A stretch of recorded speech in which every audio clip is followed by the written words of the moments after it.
चलिए शुरू शुरू करते हैं। भूगोल। भूगोल एक ऐसा विषय है जिसमें न केवल पृथ्वी का अध्ययन किया जाता है बल्कि विभिन्न मंडलों जैसे स्थल मंडल, जल मंडल और सौर मंडल इत्यादि संसाधन और महाद्वीप का अध्ययन किया जाता है। आगे नोट, पृथ्वी का आकार कैसा है? जियोड याद रखिएगा।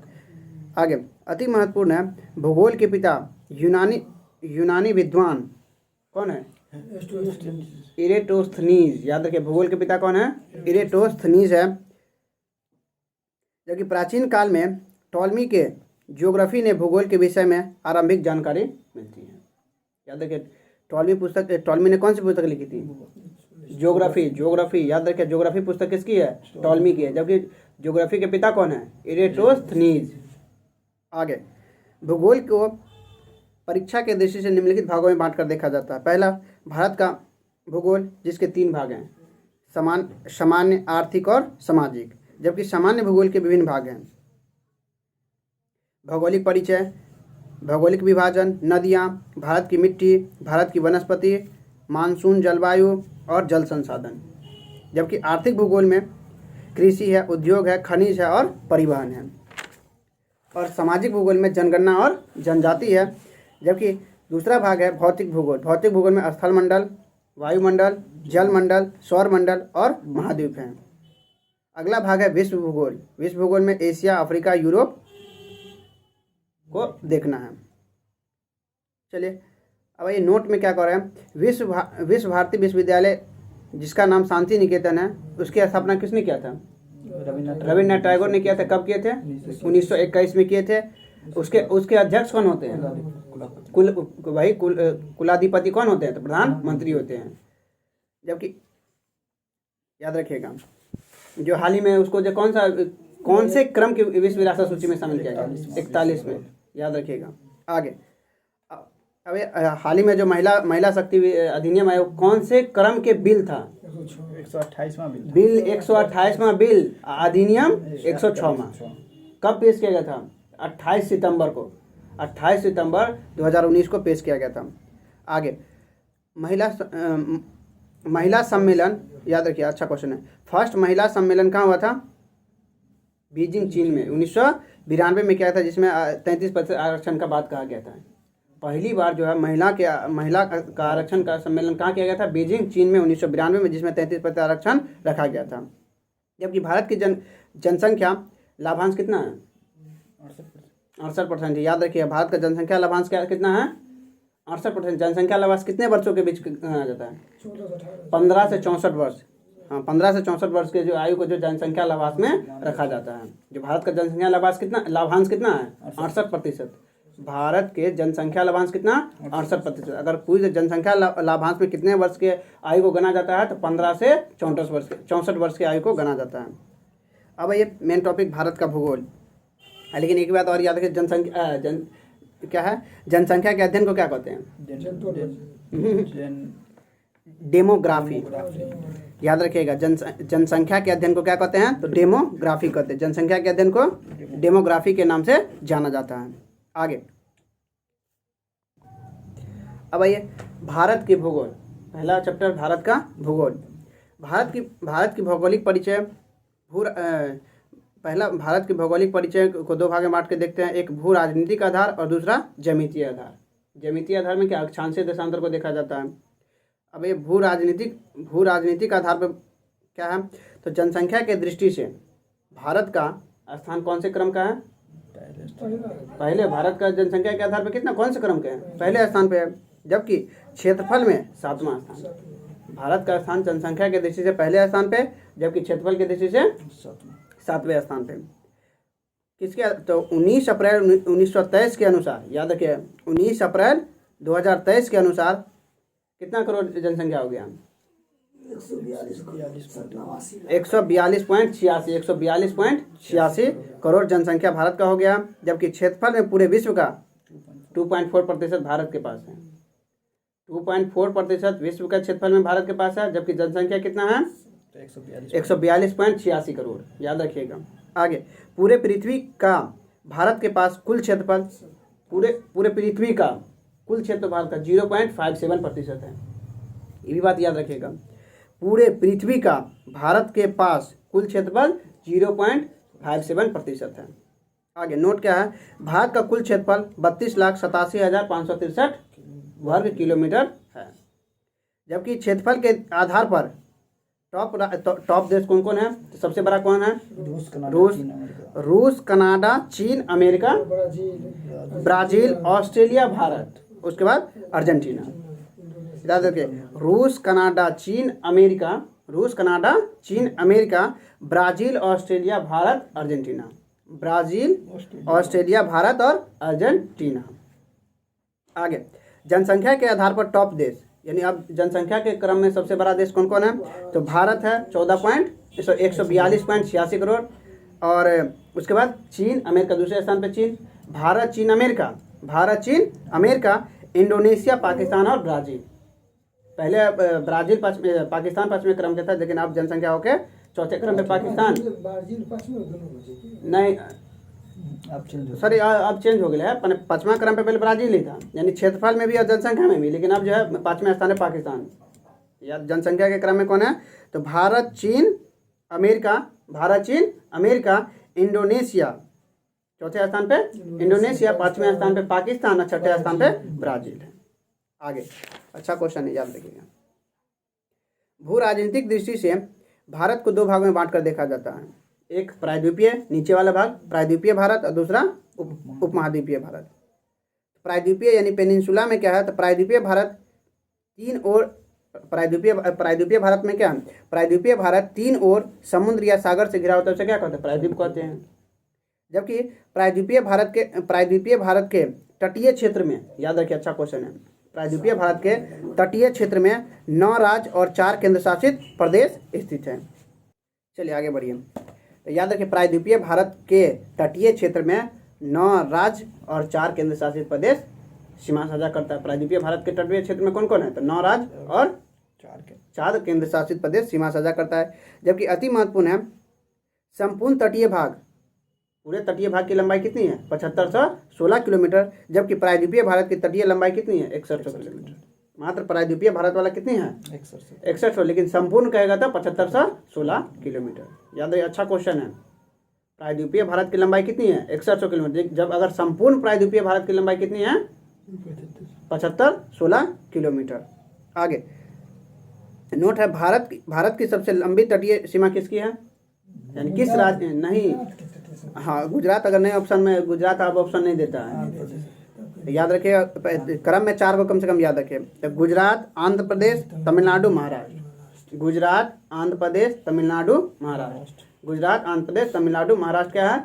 तो भारत के तटीय सीमा में सबसे अधिक लंबा में क्रम में है। आगे नोट है, सबसे छोटी तटीय सीमा किसका है? गोवा का। सबसे छोटी तटीय सीमा किसका? गोवा का है।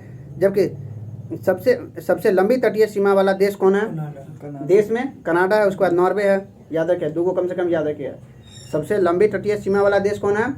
कनाडा और नॉर्वे है। कनाडा और नॉर्वे है। जबकि राज्य में गुजरात, आंध्र प्रदेश, तमिलनाडु, महाराष्ट्र। गुजरात, आंध्र प्रदेश, तमिलनाडु, महाराष्ट्र। आगे पाक जल संधि भारत और श्रीलंका के बीच है। याद रखिए, ये भी अच्छा क्वेश्चन है। पाक जल संधि भारत और श्रीलंका के बीच है। यह तमिलनाडु स्थित मन्नार की खाड़ी को बंगाल की खाड़ी से जोड़ता है। पाक जल संधि किसको किसको जोड़ता है? तो मन्नार की खाड़ी को बंगाल की खाड़ी से जोड़ता है। जबकि भारत का पहला अच्छा क्वेश्चन है, डुगोंग संरक्षण केंद्र कहाँ खोला गया? वही तमिलनाडु, चेन्नई में मन्नार के खाड़ी में खोला गया। याद रखिए, भारत का पहला डुगोंग संरक्षण केंद्र कहाँ खोला गया? तमिलनाडु में खोला गया।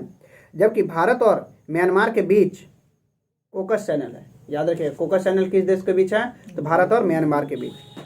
कोकस चैनल किस देशों के बीच है? तो भारत और म्यांमार के बीच। भारत और म्यांमार के बीच कोकस चैनल स्थित है। जबकि अंडमान और निकोबार के बीच 10 डिग्री चैनल है। अंडमान और निकोबार के बीच 10 डिग्री चैनल है। जबकि दक्कन पास, अच्छा क्वेश्चन, दक्कन पास जो है दक्षिण अंडमान को छोटे अंडमान से अलग करता है या जोड़ता है? जो जोड़ेगा वही अलग करेगा। तो याद रखिए, दक्कन पास किसको? तो दक्षिण अंडमान को छोटे अंडमान के बीच स्थित है। जबकि अंडमान निकोबार की राजधानी कहाँ है? Port Blair. याद रखिए, अंडमान निकोबार की राजधानी कहाँ है? पोर्ट ब्लेयर है, जो किस द्वीप में स्थित है? तो दक्षिणी अंडमान में स्थित है। याद रखिए अंडमान निकोबार के कहाँ स्थित है? तो दक्षिणी अंडमान। पोर्ट ब्लेयर कहाँ स्थित है? दक्षिण अंडमान में, जो अंडमान निकोबार की राजधानी है। क्वेश्चन पूछे पोर्ट ब्लेयर कहाँ स्थित है? तो दक्षिणी अंडमान में। आगे 9 डिग्री चैनल का संबंध मिनिकॉय और कवरत्ती से है। 9 डिग्री चैनल का संबंध किससे है? मिनिकॉय और कवरत्ती के बीच है, जबकि 8 डिग्री चैनल का संबंध मालदीव और मिनिकॉय के बीच है। याद रखिए, अच्छा क्वेश्चन है। 8 डिग्री चैनल का संबंध किससे है? तो मालदीव और मिनिकॉय, जबकि 9 डिग्री का चैनल का संबंध मिनिकॉय और कवरत्ती का है। आगे प्रायद्वीपीय तट को 2 भागों में बांटकर देखा जाता है। पहला पश्चिमोत्तर भारत और पूर्वोत्तर भारत। प्रायद्वीपीय भारत को जो 2 भाग में, एक पश्चिम वाला और एक पूरब वाला भाग। तो गुजरात का, यह देखिए अच्छा क्वेश्चन है। गुजरात यानी काठियावाड़ के क्षेत्र, गुजरात यानी काठियावाड़ के क्षेत्र, यह जो है मूंगफली, नमक, कपास के लिए प्रसिद्ध है और जंगली गधा यहाँ पाया जाता है। क्वेश्चन अच्छा है। काठियावाड़ क्षेत्र में क्या क्या है? तो मूंगफली, नमक, कपास और जंगली गधा। ये गुजरात के क्षेत्र में, जो गुजरात के क्षेत्र को क्या कहा जाता है? काठियावाड़ क्षेत्र कहा जाता है। जबकि दूसरा है गोवा से महाराष्ट्र के क्षेत्र को क्या कहते हैं? कोंकण क्षेत्र कहते हैं। याद रखिए, क्वेश्चन पूछता है गोवा और महाराष्ट्र के बीच के क्षेत्र को क्या कहते हैं? कोंकण क्षेत्र कहते हैं। यह जो नारियल के लिए प्रसिद्ध है। गोवा कोंकण क्षेत्र किस लिए प्रसिद्ध है? तो नारियल के लिए प्रसिद्ध है। जबकि कर्नाटक जो है, कन्नड़ का तट है, यह जो है चंदन की लकड़ी के लिए प्रसिद्ध है। जब कर्नाटक का तट किस लिए प्रसिद्ध है? तो चंदन के लकड़ी के लिए प्रसिद्ध है। आगे केरल का है तो मारावाल तट। केरल का मारावाल तट है। यह किस लिए? तो मसाला के लिए प्रसिद्ध है। केरल को क्या मारावाल तट कहते हैं, जो किस लिए प्रसिद्ध है? तो मसाला के लिए प्रसिद्ध है। आगे पूर्वोत्तर भारत में, ये था पश्चिमोत्तर वाला भारत, पश्चिम साइड। अब वही पूर्वोत्तर भारत में ये तमिलनाडु के तट को कोरोमंडल तट कहते हैं। याद रखिए, जो कन्याकुमारी से पुलिकट तक है। याद रखिए, कन्याकुमारी से पुलिकट तक चावल के लिए जाना जाता है। और जाड़े के दिन में, अच्छा क्वेश्चन है, कोरोमंडल तट पे जो जाड़े के दिन में, अभी कुछ दिन पहले जो बारिश हुआ है, जाड़े के दिन में कोरोमंडल के तट पे ही बारिश होता है, जो उत्तर पूर्वी मानसून यानी लौटते हुए मानसून से वहाँ वर्षा होता है। क्वेश्चन पूछता है जो लौटते हुए मानसून से कहाँ वर्षा होता है? तो कोरोमंडल तट पे होता है। आगे दूसरा भाग है पूर्वोत्तर तट का आंध्र प्रदेश, यानी आंध्र प्रदेश के तट को क्या कहते हैं? तो रॉयल सीमा या आंध्र सीमा के नाम से जाना जाता है। यह पुलिकट से कोलेरू झील तक स्थित है। पुलिकट से कोरेलू झील तक कौन सा तट स्थित है? तो रॉयल सीमा या आंध्र तट स्थित है। याद रखिए, आंध्र प्रदेश के तट को क्या कहा जाता है? रॉयल तट। रॉयल सीमा कहाँ से कहाँ तक? तो पुलिकट से कोलेरू झील तक स्थित है। पुलिकट से कोलेरू झील तक कौन सा तट स्थित है? तो रॉयल सीमा। जो रॉयल सीमा कहाँ स्थित है? तो आंध्र प्रदेश में। आगे लास्ट है सबसे ऊपर वाला उड़ीसा का तट। उड़ीसा के तट को क्या कहते हैं? तो उत्तरी सरकार। याद रखिए, उड़ीसा के तट को क्या कहते हैं? उत्तरी सरकार। यह कोलेरू झील से उड़ीसा के तट तक स्थित है। याद रखिए, अच्छा क्वेश्चन सब है। तो तमिलनाडु के तट को कोरोमंडल तट, तमिलनाडु के तट को कोरोमंडल, आंध्र प्रदेश के तट को रॉयल सीमा, आंध्र प्रदेश के तट को रॉयल सीमा, जबकि उड़ीसा के तट को उत्तरी सरकार। उड़ीसा के तट के उत्तरी सरकार। अब ये उपमहाद्वीपीय क्षेत्र। उपमहाद्वीपीय क्षेत्र में क्या है? तो भारत को उपमहाद्वीपीय क्षेत्र उसके विशाल भौगोलिक आकार और सांस्कृतिक एकता के कारण कहा जाता है। याद रखिएगा, जबकि उपमहाद्वीपीय भारत के तहत गुजरात से लेकर, चलिए आगे बढ़िए, तो उपमहाद्वीपीय भारत के तहत गुजरात से लेकर त्रिपुरा तक आता है। यानी उपमहाद्वीपीय कहाँ से कहाँ तक? तो गुजरात से लेकर त्रिपुरा तक के तट को उपमहाद्वीपीय के तट में लगभग 15,200 किलोमीटर तक की लंबाई जो स्थित स्थलीय सीमा को व्यक्त करता है। कुछ नहीं, देखिए उपमहाद्वीपीय तट जो है गुजरात से त्रिपुरा तक है, जिसकी लंबाई कितना है? तो 15,200 किलोमीटर है। इसके तहत 16 राज्य और 2 केंद्र शासित प्रदेश आते हैं। उपमहाद्वीपीय तट में जो कितना राज्य? 16 राज्य और 2 केंद्र शासित प्रदेश आता है। उपमहाद्वीपीय तट की लंबाई कितनी है? 15,200 किलोमीटर। यानी उपमहाद्वीप की लंबाई भारत को जो है उपमहाद्वीपीय भारत के तहत कितना? गुजरात से लेकर ऊपर वाला भाग गुजरात से लेकर कहाँ तक, त्रिपुरा तक। त्रिपुरा तक उपमहाद्वीपीय तट में आएगा, जिसकी लंबाई 15,200 किलोमीटर है, जिसके तहत 16 राज्य और 2 केंद्र शासित प्रदेश आता है।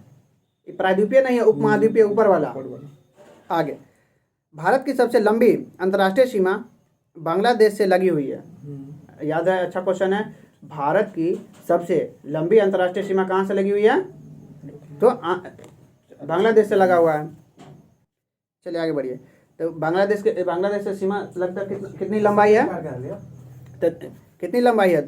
4,096 किलोमीटर। याद रखिए, बांग्लादेश, भारत से जो सबसे लंबी सीमा बांग्लादेश से लगता है उसकी लंबाई कितनी है? 4096। जैसे याद रखना है, 4,096। भारत की सबसे लंबी अंतर्राष्ट्रीय सीमा किस देश से लगता है? तो बांग्लादेश से 4096 किलोमीटर। आगे, उसके बाद चीन से दूसरे स्थान पे, तीसरा स्थान पे पाकिस्तान। याद रखिएगा, 3 को कम से कम याद रखिएगा। जैसे बचपन में BA किया है, बचपन में ट्रिक है, बचपन में बांग्लादेश, उसके बाद चीन, फिर पाकिस्तान, नेपाल, म्यांमार, भूटान और अफगानिस्तान। सीरियल वाइज है, यानी सबसे लंबी सीमा बांग्लादेश के पास, 4 से चीन के पास, 5 से पाकिस्तान के पास, 9 से नेपाल के पास, म से म्यांमार के पास, भू से भूटान के पास और अ से अफगानिस्तान के पास। बचपन में BA किया। या ये याद रखिएगा, बांग्लादेश के साथ कितना लंबी सीमा है? तो 4096 सबसे लंबी सीमा लगता है। जबकि सबसे छोटा अफगानिस्तान के साथ कितना? 106, 109 या 6, याद नहीं है। 109। चलिए आगे, वही 106, 9 या 6 है, ऐसे ही है। अब ये उपमहाद्वीप को पढ़ना है। भारत के विशाल आकार के पृष्ठभूमि में भारत को उपमहाद्वीप की संज्ञा दी गई है। उल्लेखनीय है कि भारत की सबसे लंबी अंतर्राष्ट्रीय सीमा बांग्लादेश से लगती है 4096 किलोमीटर। 4096 किलोमीटर। आगे, बांग्लादेश को स्पष्ट करने वाले निम्नलिखित 5 राज्य है भारत के। कौन कौन है? तो पश्चिम बंगाल। बांग्लादेश को कौन कौन सा राज्य सीमा साझा करता है? तो पश्चिम बंगाल, असम, मेघालय, मिजोरम और त्रिपुरा। याद रखिएगा, कौन कौन है? पश्चिम बंगाल, असम, मेघालय, मिजोरम और त्रिपुरा जो है बांग्लादेश से सीमा साझा करता है। याद रखिएगा। आगे नोट, त्रिपुरा एक ऐसा राज्य है जो बांग्लादेश से तीनों ओर से घिरा हुआ है। आगे, त्रिपुरा जो है बांग्लादेश के साथ, अच्छा क्वेश्चन है, त्रिपुरा जो है बांग्लादेश के साथ 0 लाइन रेखा बनाता है। आगे, बांग्लादेश को पाकिस्तान क्या है? बांग्लादेश को पाकिस्तान से राजनीतिक मुक्ति 1971 में। एक अच्छा क्वेश्चन है, बताइए तो बांग्लादेश अपना मुक्ति दिवस का स्वतंत्रता दिवस का मनाता है? 22 मार्च में ही मनाता है, लेकिन 22 नहीं, करीब है, बताइए ना। 24 मार्च। याद रखिएगा, बांग्लादेश अपना स्वतंत्रता दिवस जो है 24 मार्च को मनाता है। याद रखिए, अच्छा क्वेश्चन है। आगे, भारत पहला देश था जिसने बांग्लादेश को राजनीतिक मान्यता दिया था। अच्छा क्वेश्चन है, याद रखिएगा, भारत पहला ऐसा देश था जिसने बांग्लादेश को जो राजनीतिक मान्यता दिया था।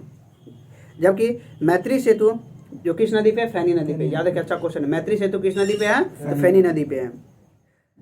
मैत्री पाइपलाइन और मैत्री एक्सप्रेस का संबंध जो है बांग्लादेश से है, भारत और बांग्लादेश के बीच है। जबकि भारत के साथ बांग्लादेश के साथ विवाद कौन कौन है? तो 3 बीघा कॉरिडोर जो 100वां संविधान संशोधन के तहत सुलझाया गया था। अगला है चकमा शरणार्थी विवाद, जो है भारत और बांग्लादेश के साथ विवाद था। चकमा शरणार्थी विवाद। अब ये बांग्लादेश के बाद है चीन के साथ क्या है? चीन के साथ सीमा साझा करने वाले 4 राज्य और 1 केंद्र शासित प्रदेश हैं। चीन के साथ जो भारत की सीमा 4 राज्य और 1 केंद्र शासित प्रदेश सीमा साझा करता है। तो कौन कौन है? तो लद्दाख सबसे पहला UT है, लद्दाख को हटाइए। उसके बाद हिमाचल प्रदेश, अरुणाचल प्रदेश, उत्तराखंड और सिक्किम। लद्दाख, हिमाचल प्रदेश, अरुणाचल प्रदेश, उत्तराखंड और सिक्किम, ये 5 जो है चीन से सीमा साझा करता है। नहीं, वो म्यांमार वाला है, अरुणा मामी म्यांमार का ट्रिक है। आगे, मैकमोहन रेखा कब बना गया? 1914। याद रखिए, अच्छा क्वेश्चन है। मैकमोहन रेखा कब निर्धारित किया गया? 1914 में किया गया, जो भारत और चीन के बीच स्थित है। मैकमोहन रेखा भारत और चीन के बीच स्थित है, जो कब बना था? तो 1914 में। आगे, विवाद क्या है? तो भूमि विवाद हमेशा होते रहता है चीन के साथ। जबकि सहयोग क्या है? तो चीन के साथ भारत का सहयोग क्या है? व्यापार का। आगे नोट है, भारत और चीन के बीच पंचशील समझौता। बहुत अच्छा क्वेश्चन है, शायद ये दरोगा में पूछने रहे। 1954 पंचशील समझौता 1954 में भारत और चीन के बीच। पाकिस्तान ने मार के। अच्छा क्वेश्चन है। नहीं, 1945 जो करे वो शिमला समझौता है। शिमला समझौता था। नहीं याद है, चलिए याद रखिएगा। तो भारत और चीन के बीच जो है कौन सा पंचशील समझौता 1954 में हुआ था। याद रखिएगा। 54 और 45 से बहुत विद्यार्थी कंफ्यूजन है। तो 54 में शिमला समझौता जो भारत और चीन के बीच हुआ है, और 45 में शिमला समझौता। आगे अब ये पाकिस्तान, चीन के बाद पाकिस्तान में आई। पाकिस्तान से भारत की सीमा 3 राज्य और 2 केंद्र शासित प्रदेश सीमा साझा करता है। पाकिस्तान से भारत के 3 राज्य और 2 केंद्र शासित प्रदेश सीमा साझा करता है। तो कौन कौन है? तो गुजरात है, राजस्थान, पहले तो गुजरात, फिर राजस्थान, पंजाब, वही जम्मू कश्मीर और लद्दाख। जम्मू कश्मीर और लद्दाख, पंजाब, गुजरात और राजस्थान। आगे अब ये नोट क्या है? तो रेड गिल्फ रेखा का संबंध भारत और पाकिस्तान के बीच है। आगे सहयोग है क्या है? तो इतिहास और संस्कृति से। इतिहास जो है अपना पाकिस्तान के साथ इतिहास जुड़ा हुआ है। जबकि विवाद क्या है? तो कश्मीर और जल विवाद है, जो सिंधु नदी विवाद। कब? याद रखेगा, सिंधु नदी जल विवाद समझौता कब हुआ था? 1960। क्वेश्चन याद रखेगा, सिंधु नदी जल विवाद समझौता कब हुआ था? 1960 में। आगे अब ये नेपाल से भारत की सीमा कौन कौन सी लगती है? तो नेपाल से कौन है? तो सबसे पहले तो अपना बिहार को याद रखें। बिहार, उत्तर प्रदेश, हाँ सबसे ज़्यादा लंबा सीमा। बिहार, उत्तर प्रदेश, उत्तराखंड, वही पश्चिम बंगाल और सिक्किम। सिक्किम भी जो है नेपाल से सीमा साझा करता है। कौन कौन है? तो बिहार, उत्तर प्रदेश, उत्तराखंड, पश्चिम बंगाल और सिक्किम। याद रखिएगा 5 राज्य। ये भी क्वेश्चन, हाँ नेपाल से कितने क्वेश्चन पूछता है, नेपाल से भारत के कितने राज्य सीमा साझा करता है? 5 राज्य। आगे अब ये बंगाल की सीमा 3 देशों से सीमा साझा करता है। वही पश्चिम बंगाल जो है उसका सीमा जो है 3 देशों से लगता है। कौन कौन है? तो चीन से है, भूटान है और बांग्लादेश। चीन नहीं होते, बांग्लादेश, भूटान, नेपाल। सॉरी चीन नहीं, हाँ ऊपर से तक घिरा जाता है। सिक्किम से घिरा। याद रखिएगा, यानी पश्चिम बंगाल का सीमा 3 देशों से कौन कौन से लगता है? तो बांग्लादेश, नेपाल और भूटान के साथ। चीन से नहीं लगता है, क्योंकि इधर भूटान घेर लेता है, उधर नेपाल घेर लेता है, ऊपर में सिक्किम घेर लेता है, तो वो ऑटोमेटिक चीन से सीमा साझा नहीं करेगा। आगे अब सिक्किम की सीमा 3 देशों से लगती है। सिक्किम की भी सीमा जो है 3 देशों से लगती है। कौन कौन है? तो नेपाल, भूटान और चीन। आगे अब अरुणाचल प्रदेश का भी सीमा 3 देशों से लगता है। कौन कौन से? तो चीन से ऊपर में, म्यांमार बगल में, इधर भूटान से। आगे अब नेपाल के साथ सहयोग क्या है? तो क्या है? महाकाली समझौता। अच्छा क्वेश्चन है। महाकाली समझौता किसके साथ होता है? भारत और नेपाल के बीच महाकाली समझौता हुआ था। जबकि मोतिहारी और अमलेखनगंज पाइपलाइन भी जो है भारत और नेपाल के बीच है। याद रखिए क्वेश्चन सब तो मैत्री पाइपलाइन याद रहता है, लेकिन ये भी याद रखिएगा मोतिहारी और अमलेखनगंज पाइपलाइन का संबंध किससे है? तो भारत और नेपाल के बीच। आगे अब ये म्यांमार के साथ। म्यांमार भारत के राज्य म्यांमार के साथ संपर्क कौन कौन सा है? तो इसका ट्रिक है अरुणा मामी। अ से अरुणाचल प्रदेश, ना से नागालैंड, यहाँ मामी वाला में याद रखना है मणिपुर और मिजोरम। मेघालय ने मानना है मणिपुर और हाँ। तो अरुणाचल प्रदेश, नागालैंड, मणिपुर और मिजोरम जो है म्यांमार से सीमा साझा करता है। आगे अब ये पटकाई की पहाड़ी भी अच्छा क्वेश्चन है। पटकाई की पहाड़ी भारत और म्यांमार से अलग करता है। पटकाई की पहाड़ी जो है भारत और म्यांमार को अलग करता है। याद रखिए, अच्छा क्वेश्चन है। भारत और म्यांमार को कौन सी पर्वत अलग करता है? पटकाई पर। आगे अब ये भूटान। हाँ पटकाई। भारत से सटे राज्य कौन कौन है? क्या है? भारत से सटे राज्य सिक्किम, सॉरी भूटान से सटे, भूटान न पढ़ रहे हैं, तो भूटान से सटे हुए राज्य कौन कौन है? तो सिक्किम है, बांग्लादेश, असम, अरुणाचल प्रदेश। ये क्या है? भूटान से लगे हुए राज्य हैं। कौन कौन? तो सिक्किम, बांग्लादेश, असम और अरुणाचल प्रदेश। सॉरी बांग्लादेश नहीं, बंगाल, पश्चिम बंगाल। सिक्किम, पश्चिम बंगाल और असम और अरुणाचल प्रदेश। ये क्या है, तो भूटान से सीमा साझा करता है। सिक्किम उसके जस्ट बगल में, फिर अरुणाचल प्रदेश इधर से, और नीचे से पश्चिम बंगाल, और उसके बाद बगल में थोड़ा असम का भी, पूरा असम। आगे अबे भूटान को ब्रज, अच्छा क्वेश्चन है, भूटान को ब्रजपात की भूमि यानी लैंड ऑफ थंडरबोल्ट भी कहा जाता है। हमेशा वहाँ ठनकते रहता है, याद रखिएगा। भूटान को ब्रजपात की भूमि के नाम से जाना जाता है, जबकि सकल घरेलू सूचकांक भूटान जारी करता है। हैप्पीनेस इंडेक्स जो है भूटान जारी करता है। आगे अब भाई अफगानिस्तान, सबसे कम अंतर्राष्ट्रीय सीमा भारत का लगता है मात्र 106, 109 नहीं 106, ठीक है 106 किलोमीटर।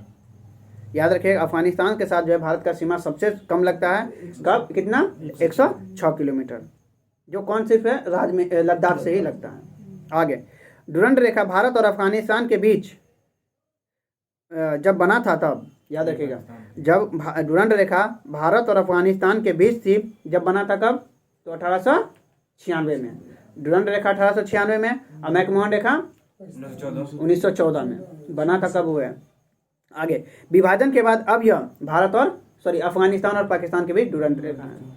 जब बना 1986 में तो भारत और अफगानिस्तान के बीच था, लेकिन आज़ादी के बाद यह अब पाकिस्तान और अफगानिस्तान के बीच डुरंड रेखा है, लेकिन वो पाकिस्तान मानता नहीं, अभी भी यह विवादित है।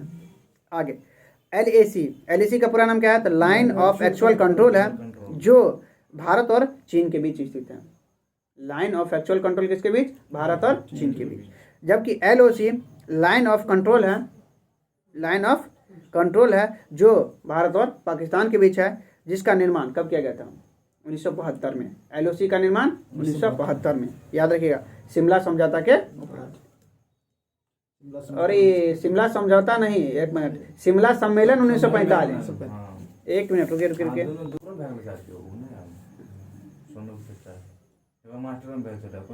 चलिए कोई बात नहीं, तो याद रखिए LOC का निर्माण कब हुआ था, तो 1972 में, शिमला समझौता के बाद। आगे भारत की ज्यामिति, अब ये भारत की ज्यामिति है, ये भौगोलिक वाला था पूरा, अब ये ज्यामिति। विश्व मानचित्र में भारत की अवस्थिति उत्तर पूर्वी गोलार्ध में है। याद रखिए, विश्व मानचित्र में भारत की स्थिति कहाँ है, उत्तर पूर्वी गोलार्ध में है। 0 डिग्री विषुवत रेखा कांगो नदी को, याद रखिए 0 डिग्री विषुवत रेखा में कांगो नदी स्थित है, यानी कांगो नदी का संबंध 0 डिग्री विषुवत। अगर क्वेश्चन पूछे, अगर चारों ऑप्शन देखे, 0 डिग्री में है, 45 यानी 23.5 डिग्री में है, तो कहाँ है कांगो नदी, यानी 0 डिग्री विषुवत रेखा पे कांगो नदी बहती है, और उसको 2 बार काटती है ऑटोमेटिक। याद रख, विषुवत रेखा को कौन सी 2 बार काटती है, कांगो नदी काटती है।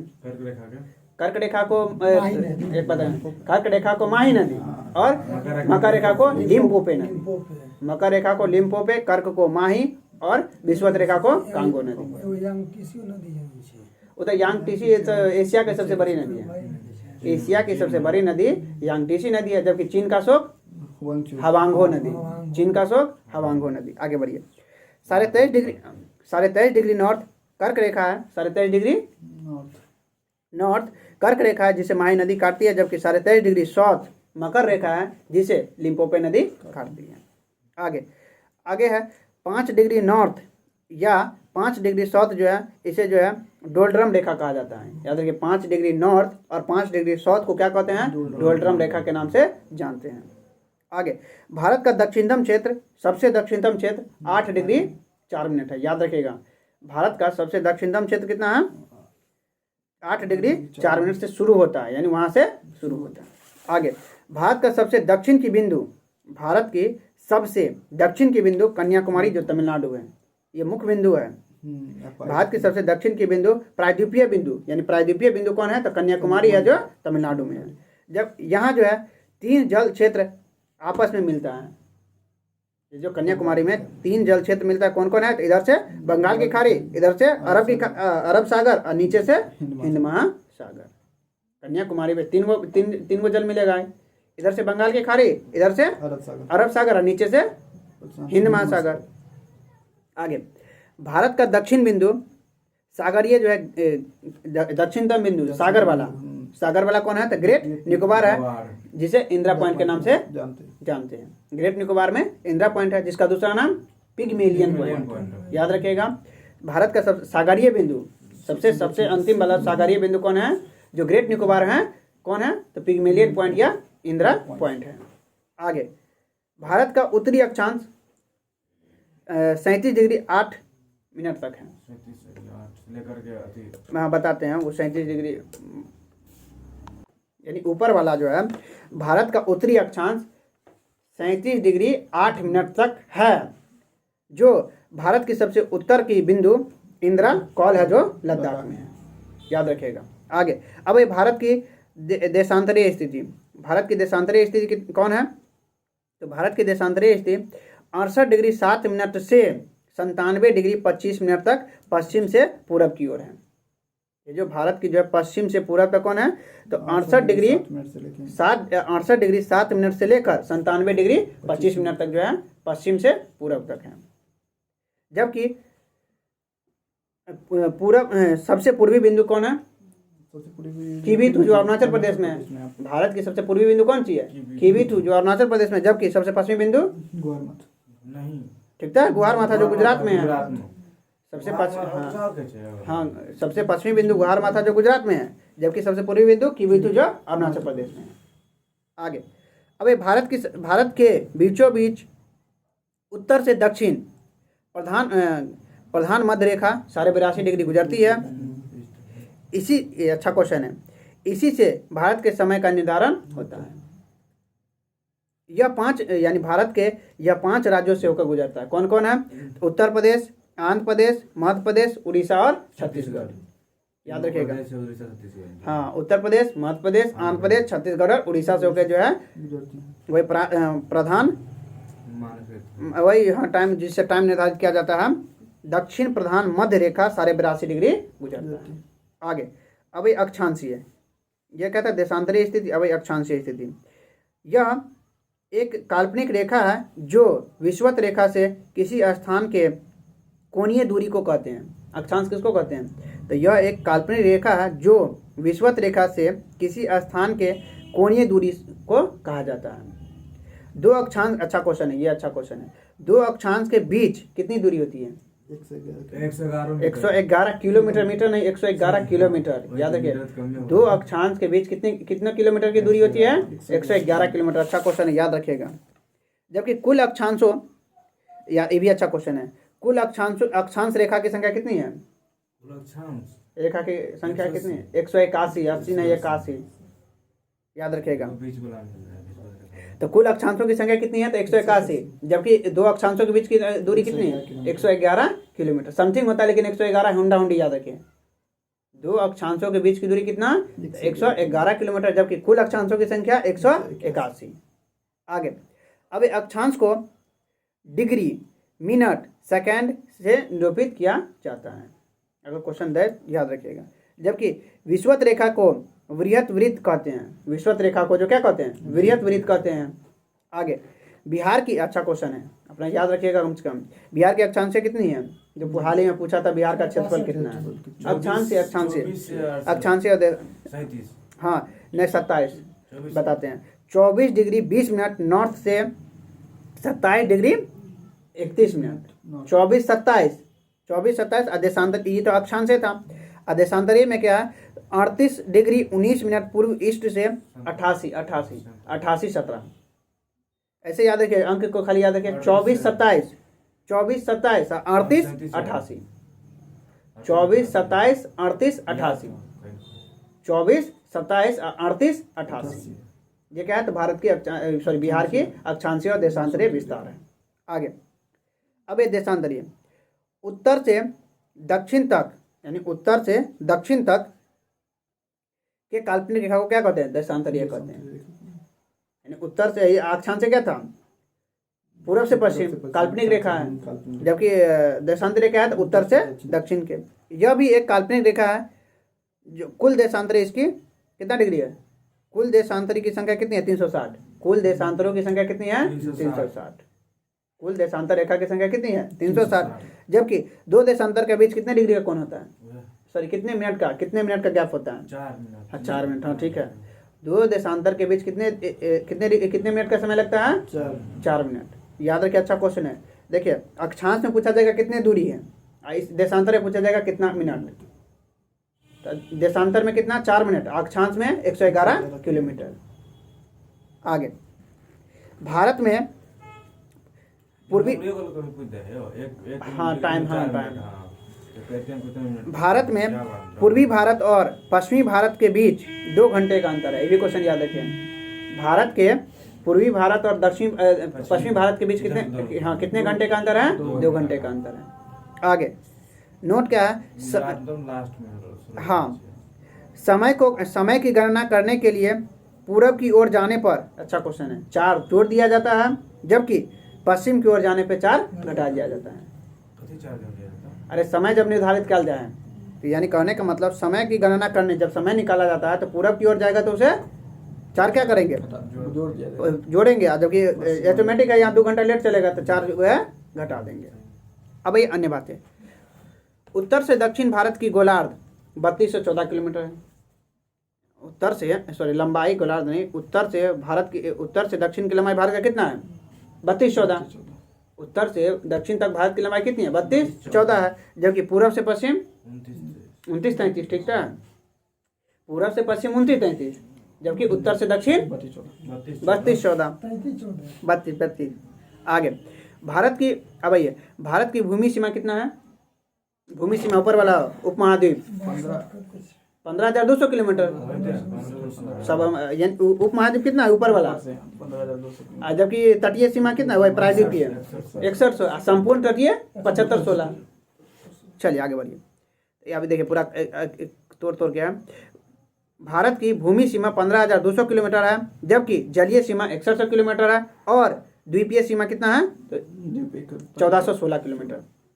दोनों मिला अलग अलग है। पूरा द्वीपीय सीमा 1416 किलोमीटर, 6100 तटीय जलीय सीमा, जबकि वही भूमि सीमा कितना है? 15,200 किलोमीटर है। आगे EEZ का पूरा नाम EEZ का पूरा नाम क्या है? तो एक्सक्लूसिव इकोनॉमिक जोन है, यानी अन्यन आर्थिक क्षेत्र। अन्यन आर्थिक क्षेत्र जो भारत के लगभग 200 समुद्री मील है। याद रखिए EEZ जो है भारत का कितने सीमा तक निर्धारित किया गया है? 200 क्वेश्चन पूछे, भारत का EEZ सीमा कितने तक है? 200 किलोमीटर, 200 समुद्री मील, 200 समुद्री मील। जबकि भारत का मानक समय रेखा 82.5 डिग्री पूर्वी देशांतर है, जो इलाहाबाद के नैनी से गुजरता है। याद रखिए, अच्छा क्वेश्चन है। आगे भारत के 5 राज्य से होकर जो है पूर्वी देशांतर गुजरता है। 82.5 डिग्री पूर्वी देशांतर जो भारत के 5 राज्यों से गुजरता है: उत्तर प्रदेश, मध्य प्रदेश, आंध्र प्रदेश, छत्तीसगढ़ और उड़ीसा। आगे भारत का मानक समय ग्रीनविच टाइम लंदन से निर्धारित होता है। याद रखिएगा, भारत का मानक समय जो है ग्रीनविच टाइम लंदन से निर्धारित किया जाता है। जबकि भारत में वर्तमान में 750 जिला है। भारत में वर्तमान में 750 जिला, हाँ, जबकि बिहार में 38 जिला। चलिए, कर्क रेखा भारत के बीचों बीच होकर गुजरती है। कर्क रेखा भारत के बीचों बीच होकर गुजरती है, जो भारत के 8 राज्यों से होकर गुजरती है। कौन कौन है 8 राज्य? तो गुजरात, राजस्थान, मध्य प्रदेश, छत्तीसगढ़, उड़ीसा, पहले झारखंड और उसके बाद पश्चिम बंगाल, त्रिपुरा और मिजोरम। उड़ीसा कहाँ से? याद रखिएगा, तो गुजरात, राजस्थान, मध्य प्रदेश, गुजरात, राजस्थान, मध्य प्रदेश, छत्तीसगढ़, झारखंड, पश्चिम बंगाल, त्रिपुरा और मिजोरम। चलिए आगे बढ़िए। अब इसका ट्रिक भी है, मित्र पर गमछा था, वो याद क्या कीजिएगा, तो 8 हुआ तो मुझे जवानी याद कीजिए। हाँ, चलिए अब ये नोट, विश्व के 17 देश से होकर कर्क रेखा गुजरता है। याद रखिएगा, विश्व के 17 देश से होकर कर्क रेखा गुजरता है, जबकि विषुवत रेखा 13 याद रखिएगा, विषुवत रेखा विश्व के 13 देशों से होकर गुजरता है, जबकि कर्क रेखा 17 देशों से होकर गुजरता है। कुछ याद रखिए, कौन कौन है?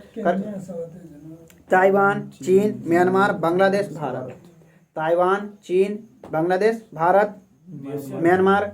हाँ, यानी कर्क रेखा जो है 17 देशों से होकर गुजरता है। वो निम्नलिखित है, जैसे कि ताइवान, चीन, Myanmar, Bangladesh, Bharat, Oman, Saudi अरब, संयुक्त अरब अमीरात, मिस्र, Libya, Niger, Algeria, Mali, Bahamas, Mexico, Western Sahara और मारितानिया। कहाँ से स्टार्ट है? जैसे ये सब सबसे पूर्वी से स्टार्ट करने कौन देश से चाहिए? उतना पूछा है और यहाँ से पूछा। चलिए, अब एक कर्क रेखा और पूर्वी देशांतर, ये अच्छा क्वेश्चन है। कर्क रेखा और पूर्वी देशांतर से गुजरने वाला भारत के 2 राज्य हैं। कर में था। हाँ, और पूर्वी देशांतर 82.5 डिग्री पूर्वी देशांतर से होकर जो है दो राज्य होकर गुजरे। कौन कौन सा 2 राज्य है? मध्य प्रदेश। छत्तीसगढ़ और मध्य प्रदेश। दोनों तरफ से। छत्तीसगढ़ और मध्य प्रदेश 2 ऐसा राज्य है जिससे होकर कर्क रेखा और विश्व 82.5 डिग्री पूर्वी देशांतर रेखा गुजरती है। मानक से बड़ा है। आगे, ऐसा राज्य जिसका सीमा न तो, अच्छा क्वेश्चन है, न तो अंतर्राष्ट्रीय सीमा से लगता है और न ही तटीय सीमा से लगता है। कौन? हरियाणा? हाँ, तो बताते हैं क्या गो राज्य है। हरियाणा ही नहीं है, क्या गो है? वो तो हरियाणा, टोटल 5 राज्य और 1 प्रदेश। यूटी है। हरियाणा, मध्य प्रदेश। हाँ, दिल्ली यू, देखिए बताते हैं। हरियाणा, मध्य प्रदेश, तेलंगाना। हाँ, हरियाणा, मध्य प्रदेश, तेलंगाना और छत्तीसगढ़ और झारखंड। छत्तीसगढ़ और झारखंड, यूटी में दिल्ली। दिल्ली, हाँ। हरियाणा, मध्य प्रदेश, तेलंगाना, छत्तीसगढ़, झारखंड और दिल्ली, याद रखिएगा। 5 ऐसे राज्य। आगे, अब ये संभववाद के समर्थक, याद रखिए, इस संविधान ज्योग्राफी में संभववाद शब्द आता है, उसका समर्थक कौन है? तब मनुष्य के द्वारा पर्यावरण प्रभावित होगा तो उसे क्या कहेंगे? संभववाद कहेंगे। जबकि निश्चयवाद क्या है? तब पर्यावरण के द्वारा मनुष्य के कार्य प्रभावित होगा तो उसका क्या कहेंगे? निश्चयवाद कहा जाएगा। संभववाद मनुष्य के द्वारा पर्यावरण प्रभावित, जबकि निश्चयवाद पर्यावरण के द्वारा मनुष्य प्रभावित। आगे, संभववाद के समर्थक कौन कौन थे? तो वेबल थे, विडाल्टी थे और कैब्रेल थे। याद रखिए, तीनों नाम याद रखिएगा, क्वेश्चन पूछेगा निम्नलिखित में कौन सा जो है संभववाद के प्रवर्तक थे, समर्थक थे। तो याद रखिए कौन कौन है? तो वेबेल, विडाल्टी और कैब्रेल, वेबेल और विडाल्टी, ये कौन है? तो संभववाद के समर्थक हैं। जबकि निश्चयवाद का समर्थक कौन कौन है? तो निश्चयवाद का समर्थक रीटर और रेंटजोल, याद रखिएगा। रीटर और रेंटजोल क्या है? तो निश्चयवाद के समर्थक हैं। रीटर और रेंटजोल जो है निश्चयवाद के समर्थक है। जबकि संभववाद के कौन कौन है? तो वेबल, विडाल्टी और कैब्रेल। अब भारत का भौगोलिक विभाजन। भारत के भौगोलिक विभाजन को निम्नलिखित भागों में बांटा जाता है, जैसे उत्तर का पूर्ववर्ती क्षेत्र या प्रदेश, दूसरा मध्यवर्ती गंगा का मैदान, तीसरा प्रायद्वीपीय पठार यानी पेनिनसुला, जबकि चौथा तटीय मैदान, चौथा द्वीप और छठा मरुस्थल। यानी ये 6 भाग में बांटकर देखना है। तो ये उत्तर का पर्वतीय क्षेत्र देखते हैं, यानी उत्तर वाला जो भाग है उसको देखते हैं। उत्तर के पर्वतीय प्रदेश को 2 भागों में बांटकर देखा जाता है। पहला ट्रांस हिमालय, यह हिमालय का भाग नहीं है, जबकि दूसरा है हिमालय। याद है, ट्रांस हिमालय जो हिमालय का भाग नहीं है, जबकि दूसरा हिमालय को देखेंगे। तो पहले ट्रांस हिमालय को देखिए। ट्रांस हिमालय के निम्नलिखित भाग हैं, कौन कौन है? 4 को कौन कौन है? काराकोरम, लद्दाख, जास्कर और कैलाश। काराकोरम नहीं, वो दूसरा बात है। यहाँ ट्रांस हिमालय का 4 भाग बताया, वो आगे जाएंगे अपने क्लियर हो जाएगा। ट्रांस हिमालय के निम्नलिखित भाग है, कौन कौन है? काराकोरम, लद्दाख, जास्कर और कैलाश। तो पहले काराकोरम रेंज को पढ़िए। यह बर्फ से आच्छादित यानी ढका हुआ क्षेत्र है। काराकोरम श्रेणी क्या है? बर्फ से ढका हुआ क्षेत्र है। ऑपरेशन मेघदूत के द्वारा, अच्छा क्वेश्चन है, ऑपरेशन मेघदूत के द्वारा सियाचिन ग्लेशियर पर भारत कब्जा किया, जो विश्व का सबसे ऊंचा युद्ध स्थल है। हाल ही के करंट में था सियाचिन पे शिवा चौहान जो है महिला तैनात हुई थी, जो क्वेश्चन दरोगा में भी पूछा गया था, याद रखिएगा। जबकि भारत की सबसे ऊंची चोटी केटू गॉडविन आइलैंड जिसकी ऊंचाई 8611 मीटर है, जो पीओके यानी पाक अधिकृत कश्मीर में है, यह विश्व की दूसरी सबसे ऊंची चोटी है। जबकि विश्व का पहला ऊंचा चोटी माउंट एवरेस्ट जो नेपाल में है, याद रखिएगा। तो याद रखिएगा, यानी केटू जो है गॉडविन आइलैंड किसका भाग है? तो ट्रांस हिमालय का भाग है। ट्रांस हिमालय का भी किसका? तो काराकोरम रेंज का। आगे नोट क्या है? बलथुरा और, अच्छा क्वेश्चन है, बलथुरा और बाल्टोरा ग्लेशियर की भी जो है काराकोरम श्रेणी का है।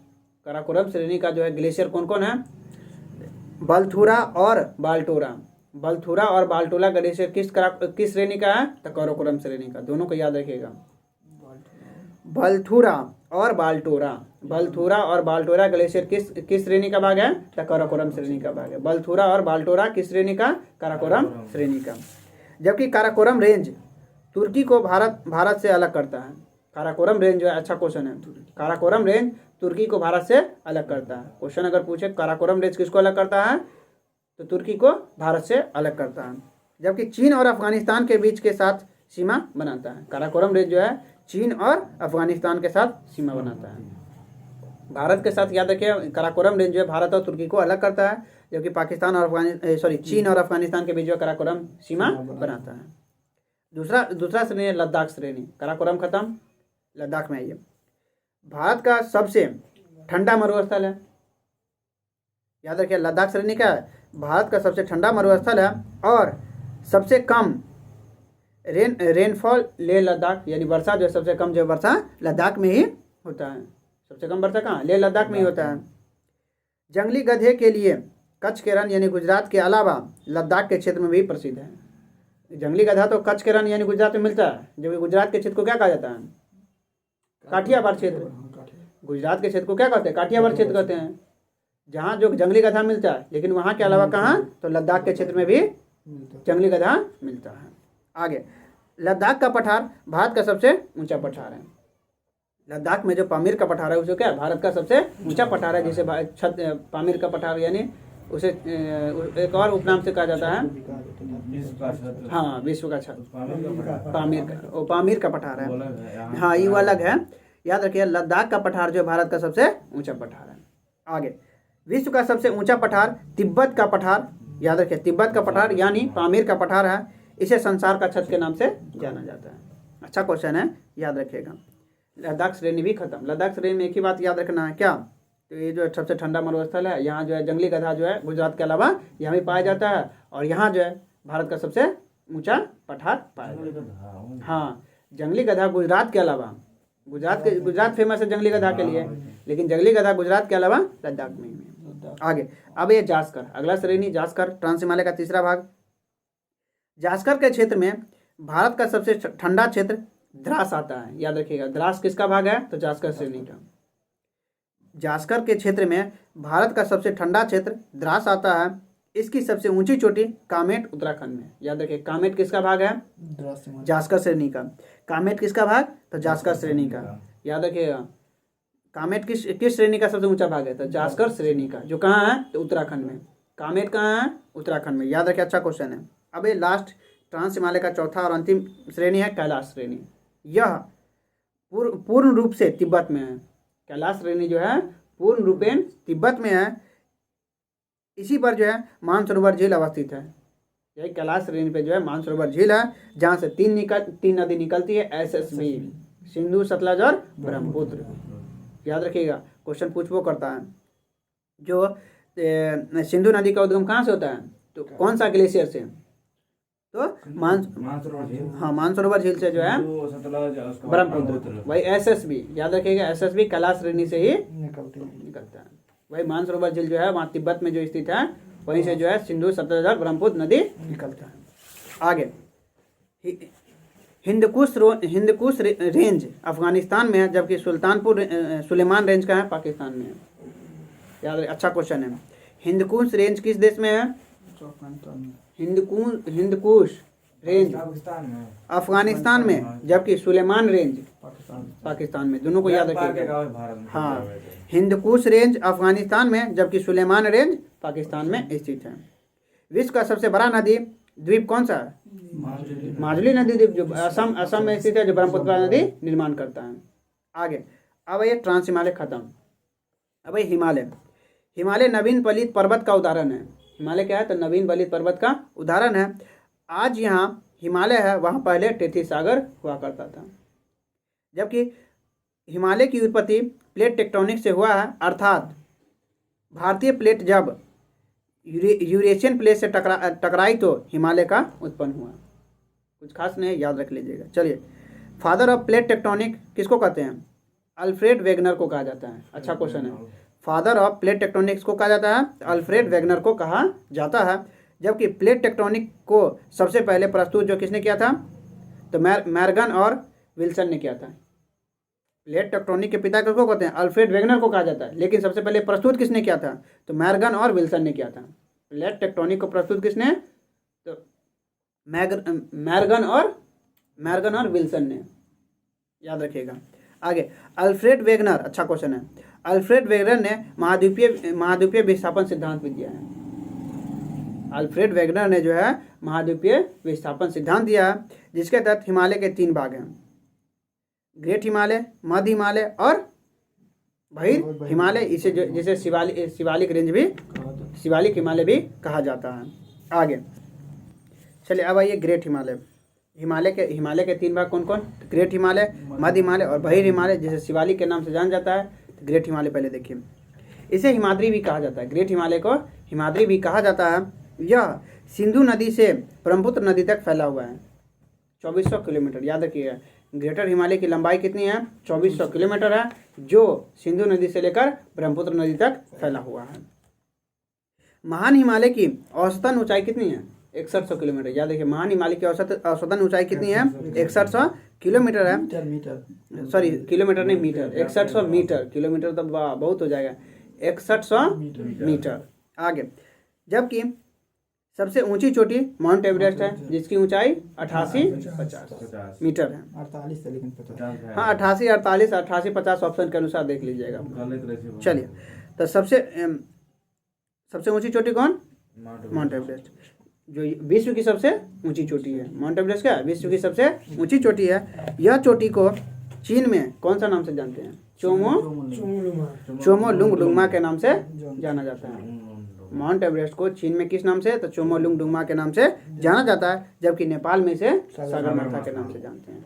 माउंट एवरेस्ट को जो है नेपाल में सागरमाथा, जबकि नेपाल में तो कंचनजंगा सागरमाथा है। नहीं, माउंट एसी को, माउंट एवरेस्ट चोटी को, जबकि कंचनजंगा थी चीन में चोमोलुंगडुंगमा के नाम से जाना जाता है। माउंट एवरेस्ट नेपाल में सागरमाथा। याद रखिए।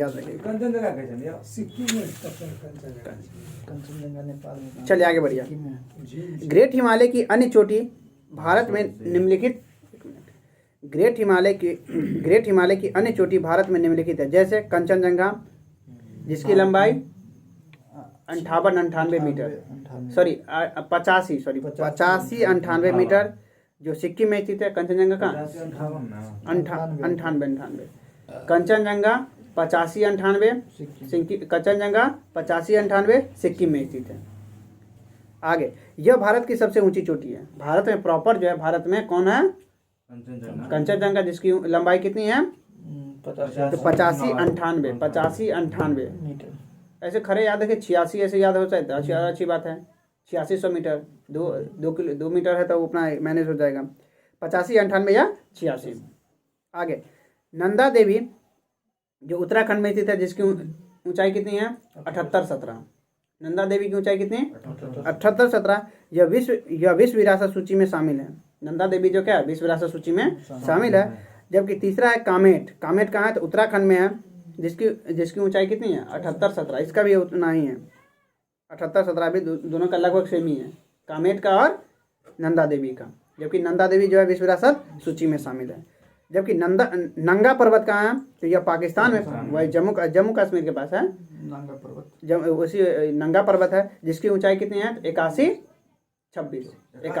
हाँ, नंगा पर्वत, हाँ, नंगा पर्वत 81-26 है, जो जम्मू कश्मीर POK पर स्थित है। इसे किलर पर्वत के नाम से भी जाना जाता है। याद है, नंगा पर्वत को जो है किलर पर्वत के नाम से भी जाना जाता है, जिसकी ऊंचाई कितनी है? 81-26। आगे, ग्रेट हिमालय में कई तरह के ग्लेशियर भी पाया जाता है।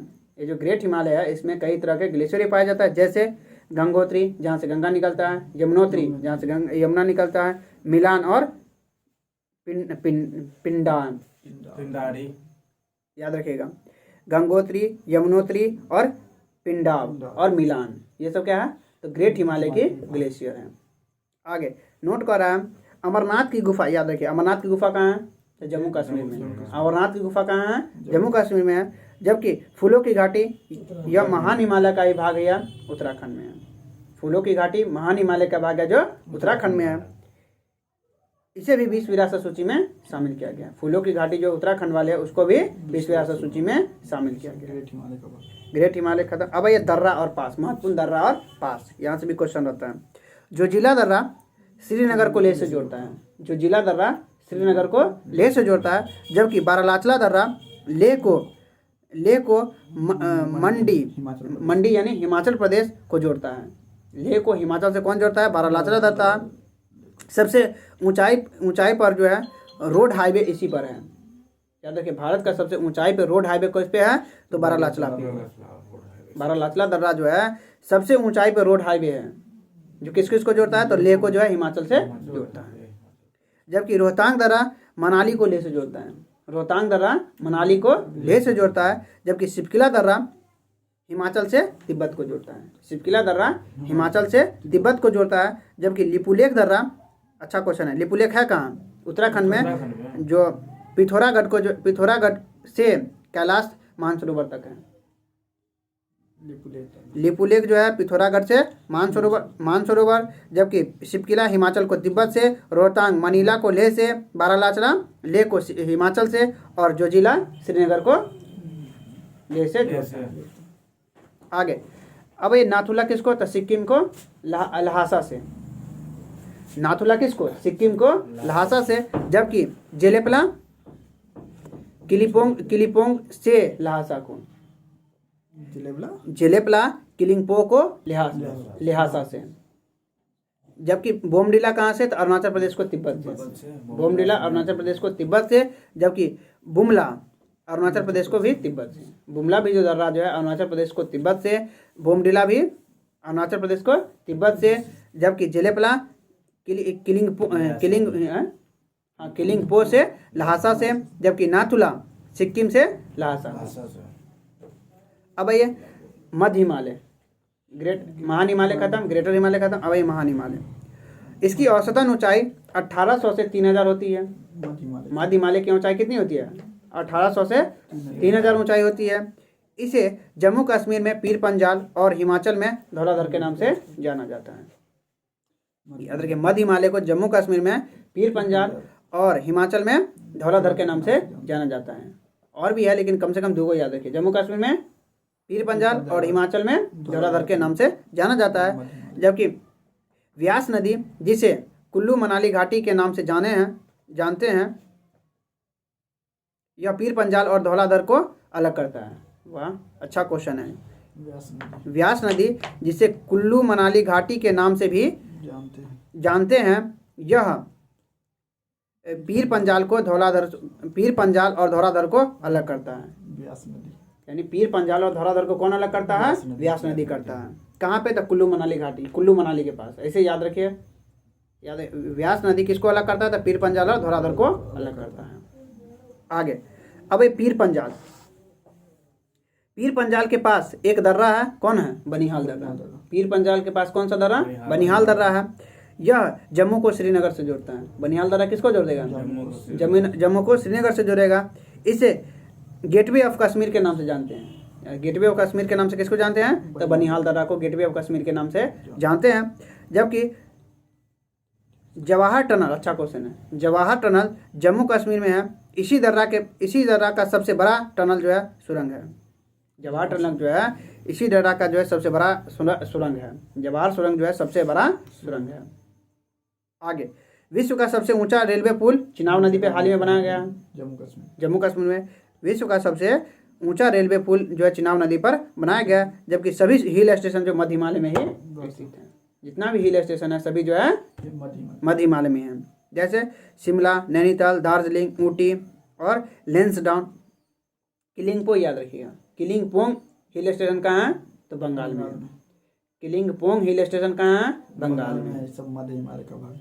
आगे अब ये शिवालिक हिमालय, मध्य हिमालय भी खत्म, बहिर हिमालय या शिवालिक हिमालय है। इसकी लंबाई 600 से 1800 मीटर ऊंचाई होती है। 600 से और 1800 के ऊंचाई वाले को क्या कहेंगे? बहिर हिमालय यानी मध्य शिवालिक कहेंगे। यह सबसे नवीन है। ये क्या? सबसे नवीन है, टूट फूट के तैयार होता है। जबकि उत्तर पूर्वी राज्य में इसे जो है पूर्वांचल की पहाड़ी के नाम से जाना जाता है। यानी शिवालिक हिमालय को उत्तर पूर्वी राज्य में पूर्वांचल पहाड़ी के नाम से जाना जाता है। अरुणाचल प्रदेश या नागालैंड में इसे पटकई बूम के नाम से जाना जाता है।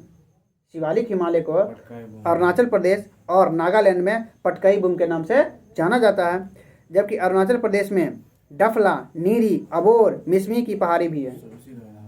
याद रखिएगा। अरुणाचल प्रदेश में डफला, नीरी, अबोर और मिसमी की पहाड़ी भी जो है अरुणाचल प्रदेश में है। यह क्षेत्र जो है दलदली है, क्या है, यह क्षेत्र दलदली है तो मलेरिया का प्रभाव रहता है। रहने का मलेरिया का प्रभाव होता है। जबकि मलेरिया दिवस कब मनाया जाता है?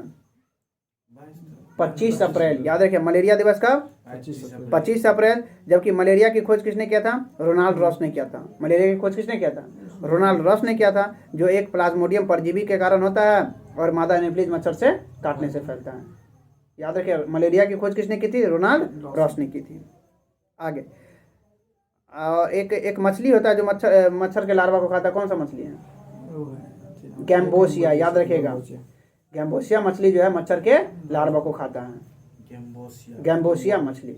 आगे अब ये क्या बरेल की पहाड़ी त्रिपुरा में, ये भी क्वेश्चन याद रखिएगा। बरेल की पहाड़ी कहाँ है? त्रिपुरा में। बरेल की पहाड़ी कहाँ है? त्रिपुरा में। बरेल की पहाड़ी कहाँ? त्रिपुरा में है।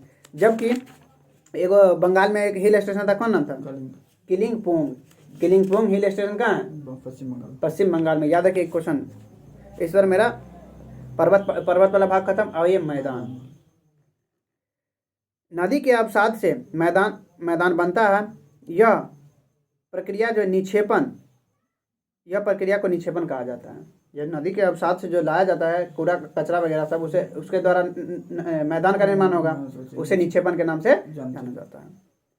जलोढ़ मिट्टी या अल्बोलाई सॉइल की प्रधानता इसमें होती है, जो उत्तर भारत में सर्वाधिक है। नदी से जो द्वारा बहा के लेके आएगा उसे क्या कहेंगे? जलोढ़ मिट्टी कहा जाएगा। उत्तर भारत के क्षेत्रों में ज़्यादा। आगे इस क्षेत्र में जनसंख्या भी अधिक होती है, यानी जलोढ़ मिट्टी के क्षेत्र में जो है जनसंख्या भी अधिक होती है। उत्तर भारत का मैदान में भाबर, उत्तर भारत के मैदान को जो है भाबर, तराई, खादर, बांगर और डेल्टाई में बांटा जाता है। उत्तर भारत के मैदान को जो है भाबर सबसे ऊपर, फिर तराई, फिर खादर, बांगर और ही डेल्टाई के रूप में बांटा जाता है। जबकि अच्छा क्वेश्चन है भाबर, अब पढ़ना है भाबर का, पहले ऊपर में नोट देखिए। E225 करंट का क्वेश्चन है। E225 का संबंध मलेरिया उन्मूलन से है, जिसे स्टार्ट किसने किया था? WHO ने। याद रखिएगा WHO की स्थापना 7 अप्रैल 1948 को। याद रखिए 7 अप्रैल 1948 को WHO का स्थापना। हाँ, और जिसके अध्यक्ष अभी कौन है? डॉक्टर टेड्रोस है। याद रखिएगा डॉक्टर टेड्रोस। आगे इसकी दवा जो है, मलेरिया के दवा का नाम क्या है? क्लोरोक्वीन। याद रखिए मलेरिया का पहला दवा का क्या नाम है? जबकि टीका का क्या नाम है? हाल ही में टीका बनाया गया था मॉस्क्यूरिक्स। याद रखिएगा मलेरिया की वैक्सीन का नाम मलेरिया का पहला दवा का नाम क्लोरोक्वीन, जबकि मलेरिया के पहले वैक्सीन का नाम मॉस्क्यूरिक्स। याद रखिएगा। आगे दवा का नाम टीका का नाम सबसे पहला दवा का नाम क्लोरोक्वीन, जबकि टीका हाल ही में खोजा गया है उसका नाम मॉस्क्यूरिक्स। क्लोरोक्वीन क्वेश्चन पूछता है 25 अप्रैल मलेरिया दिवस। आगे अब ये अपना लोग मिट्टी में थे तो भावर में आइए। भावर क्या है? तो शिवालिक के दक्षिण में है। भावर क्या है? शिवालिक जैसे ही खत्म होगा उसके क्या भावर क्षेत्र आएगा। बड़े बड़े कंकरों से बना मैदान, ये क्या भावर क्षेत्र है। नदियाँ जो इसमें भूमिगत रहता है, भावर के क्षेत्र में जो नदी जो है भूमिगत रहता है। कम उपजाऊ क्षेत्र इसमें होता है। भावर जो क्या कम उपजाऊ क्षेत्र है, जबकि मुख्य सिंचाई का साधन इसमें नलकूप होता है। भावर के क्षेत्र में मुख्य सिंचाई का केंद्र क्या है? तो नलकूप है। जबकि उत्तर प्रदेश में सर्वाधिक नलकूप से सिंचाई की जाती है। याद रखिए सबसे अधिक भारत में जो है नलकूप से सिंचाई किस राज्य में की जाती है? तो उत्तर प्रदेश में की जाती है। आगे अब ये तराई क्षेत्र, भावर खत्म। भावर में कुछ नहीं, भावर में जो नदी जो है जमीन के नीचे रहता है। यहाँ जो बड़े बड़े कंकरों और से बना मैदान होता है और उस उपजाऊ के लिए उपयोगी नहीं होता है, बहुत कम होता है लेकिन बहुत कम। हाँ भाई, अब ये तराई क्षेत्र भावर के दक्षिण, भावर के जस्ट नीचे कौन होगा? तराई होगा। भावर के दक्षिण में स्थित है। छोटे छोटे कण से बना होता है ये। और क्या है? नदियाँ जमीन पर आ जाता है। भावर में जो नदी जो जमीन के नीचे था वो तराई क्षेत्र में जमीन के ऊपर आ जाता है और यह क्षेत्र जो है धान और गेहूं की प्रमुखता होती है। इस क्षेत्र में धान और गेहूं की प्रमुखता होती है। किसकी प्रमुखता होता है? गेहूं के? नहीं, अपना लोग में था डेल्टाई क्षेत्र में किस चीज़ की प्रमुखता होती है, तो जूट। जूट की। आगे अब एक खादर, यह बाढ़ का क्षेत्र में है। खादर क्या है? भाबर खत्म, अब एक तराई खत्म, अब एक खादर में। यह बाढ़ के क्षेत्र में है, अत्यधिक उपजाऊ होता है। ऑटोमेटिक है, खादर क्षेत्र क्या है? अत्यधिक उपजाऊ होता है। इसे नवीन जलोढ़ क्षेत्र भी कहा जाता है। इसे जो है नवीन जलोढ़ क्षेत्र भी कहा जाता है। इसी में अच्छा क्वेश्चन है, द्वाब क्षेत्र देखा जाता है। यानी दो नदियों के बीच की भूमि को क्या कहते हैं? द्वाब कहते हैं। दो नदियों के बीच, यानी खादर के क्षेत्र में ही द्वाब देखा जाता है। द्वाब मतलब क्या? दो नदियों की बीच की भूमि को द्वाब कहा जाता है। आगे सभी तरह का फसल इसमें खादर के भाग में क्या? सभी तरह के खेत किए जाते हैं। जबकि बांगर आइए लास्ट है। बांगर क्या? पुराना जलोढ़ क्षेत्र है। पुराना जलोढ़ क्षेत्र है। यह कम उपजाऊ होता है और खाद की आवश्यकता इसमें बहुत अधिक होती है। आगे अब ये डेल्टाई क्षेत्र। डेल्टाई क्षेत्र में क्या है? तो नदी अपने अवसाद के साथ जब सागर या महासागर में गिरती है तो त्रिभुजाकार आकृति बनाता है, उसे क्या कहते हैं? डेल्टा कहते हैं। यह क्षेत्र धान और चाय के दृष्टि से महत्वपूर्ण होता है। धान और चाय के दृष्टि से अत्यधिक महत्वपूर्ण होता है डेल्टाई क्षेत्र। आगे विश्व का सबसे बड़ा डेल्टा सुंदरबन का डेल्टा, याद रखिएगा। विश्व का सबसे बड़ा डेल्टा सुंदरबन का डेल्टा, जो गंगा ब्रह्मपुत्र मिलके बनाता है। अब ये नोट, गंगा के क्षेत्र में, अच्छा क्वेश्चन है, गंगा के क्षेत्र में ताल दियार, अच्छा क्वेश्चन है, ताल दियार जल जमाव क्षेत्र या चौर और जल्ला का क्षेत्र मिलता है। याद रखिएगा, गंगा के मैदानी क्षेत्र में टाल दियार यानी जल जमाव का क्षेत्र, चौर और जल्ला का क्षेत्र मिलता है। आगे भारत में 33% क्षेत्र मैदान है। भारत में जो है 33% क्षेत्र मैदान है, जबकि 28% क्षेत्र पठारी है और 18% क्षेत्र पहाड़ है, जबकि 11% क्षेत्र जो है पर्वतीय क्षेत्र है। याद रखिएगा, मैदान 43, पठारी क्षेत्र 28 और पहाड़ी 18, जबकि मैदान 48, मैदान 43, सॉरी मैदान 43, पठार 28, पहाड़ी 18 और पर्वतीय 11% है। आगे बुग्याल मार्ग, बुग्याल जो क्या है, याद रखिए, बुग्याल और मर्ग जो है कश्मीर के मैदानी क्षेत्र को कहा जाता है, जहाँ करेबा मिट्टी की अधिकता होती है, जहाँ केसर की खेती की जाती है।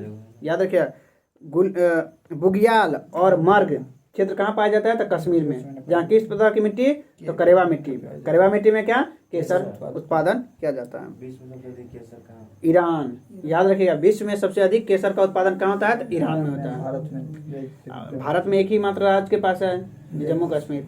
विश्व में सबसे अधिक केसर कहाँ उत्पादन होता है? तो ईरान में होता है। जबकि बुग्याल उत्तराखंड का मैदानी क्षेत्र है, यानी उत्तराखंड में भी पाया जाता है।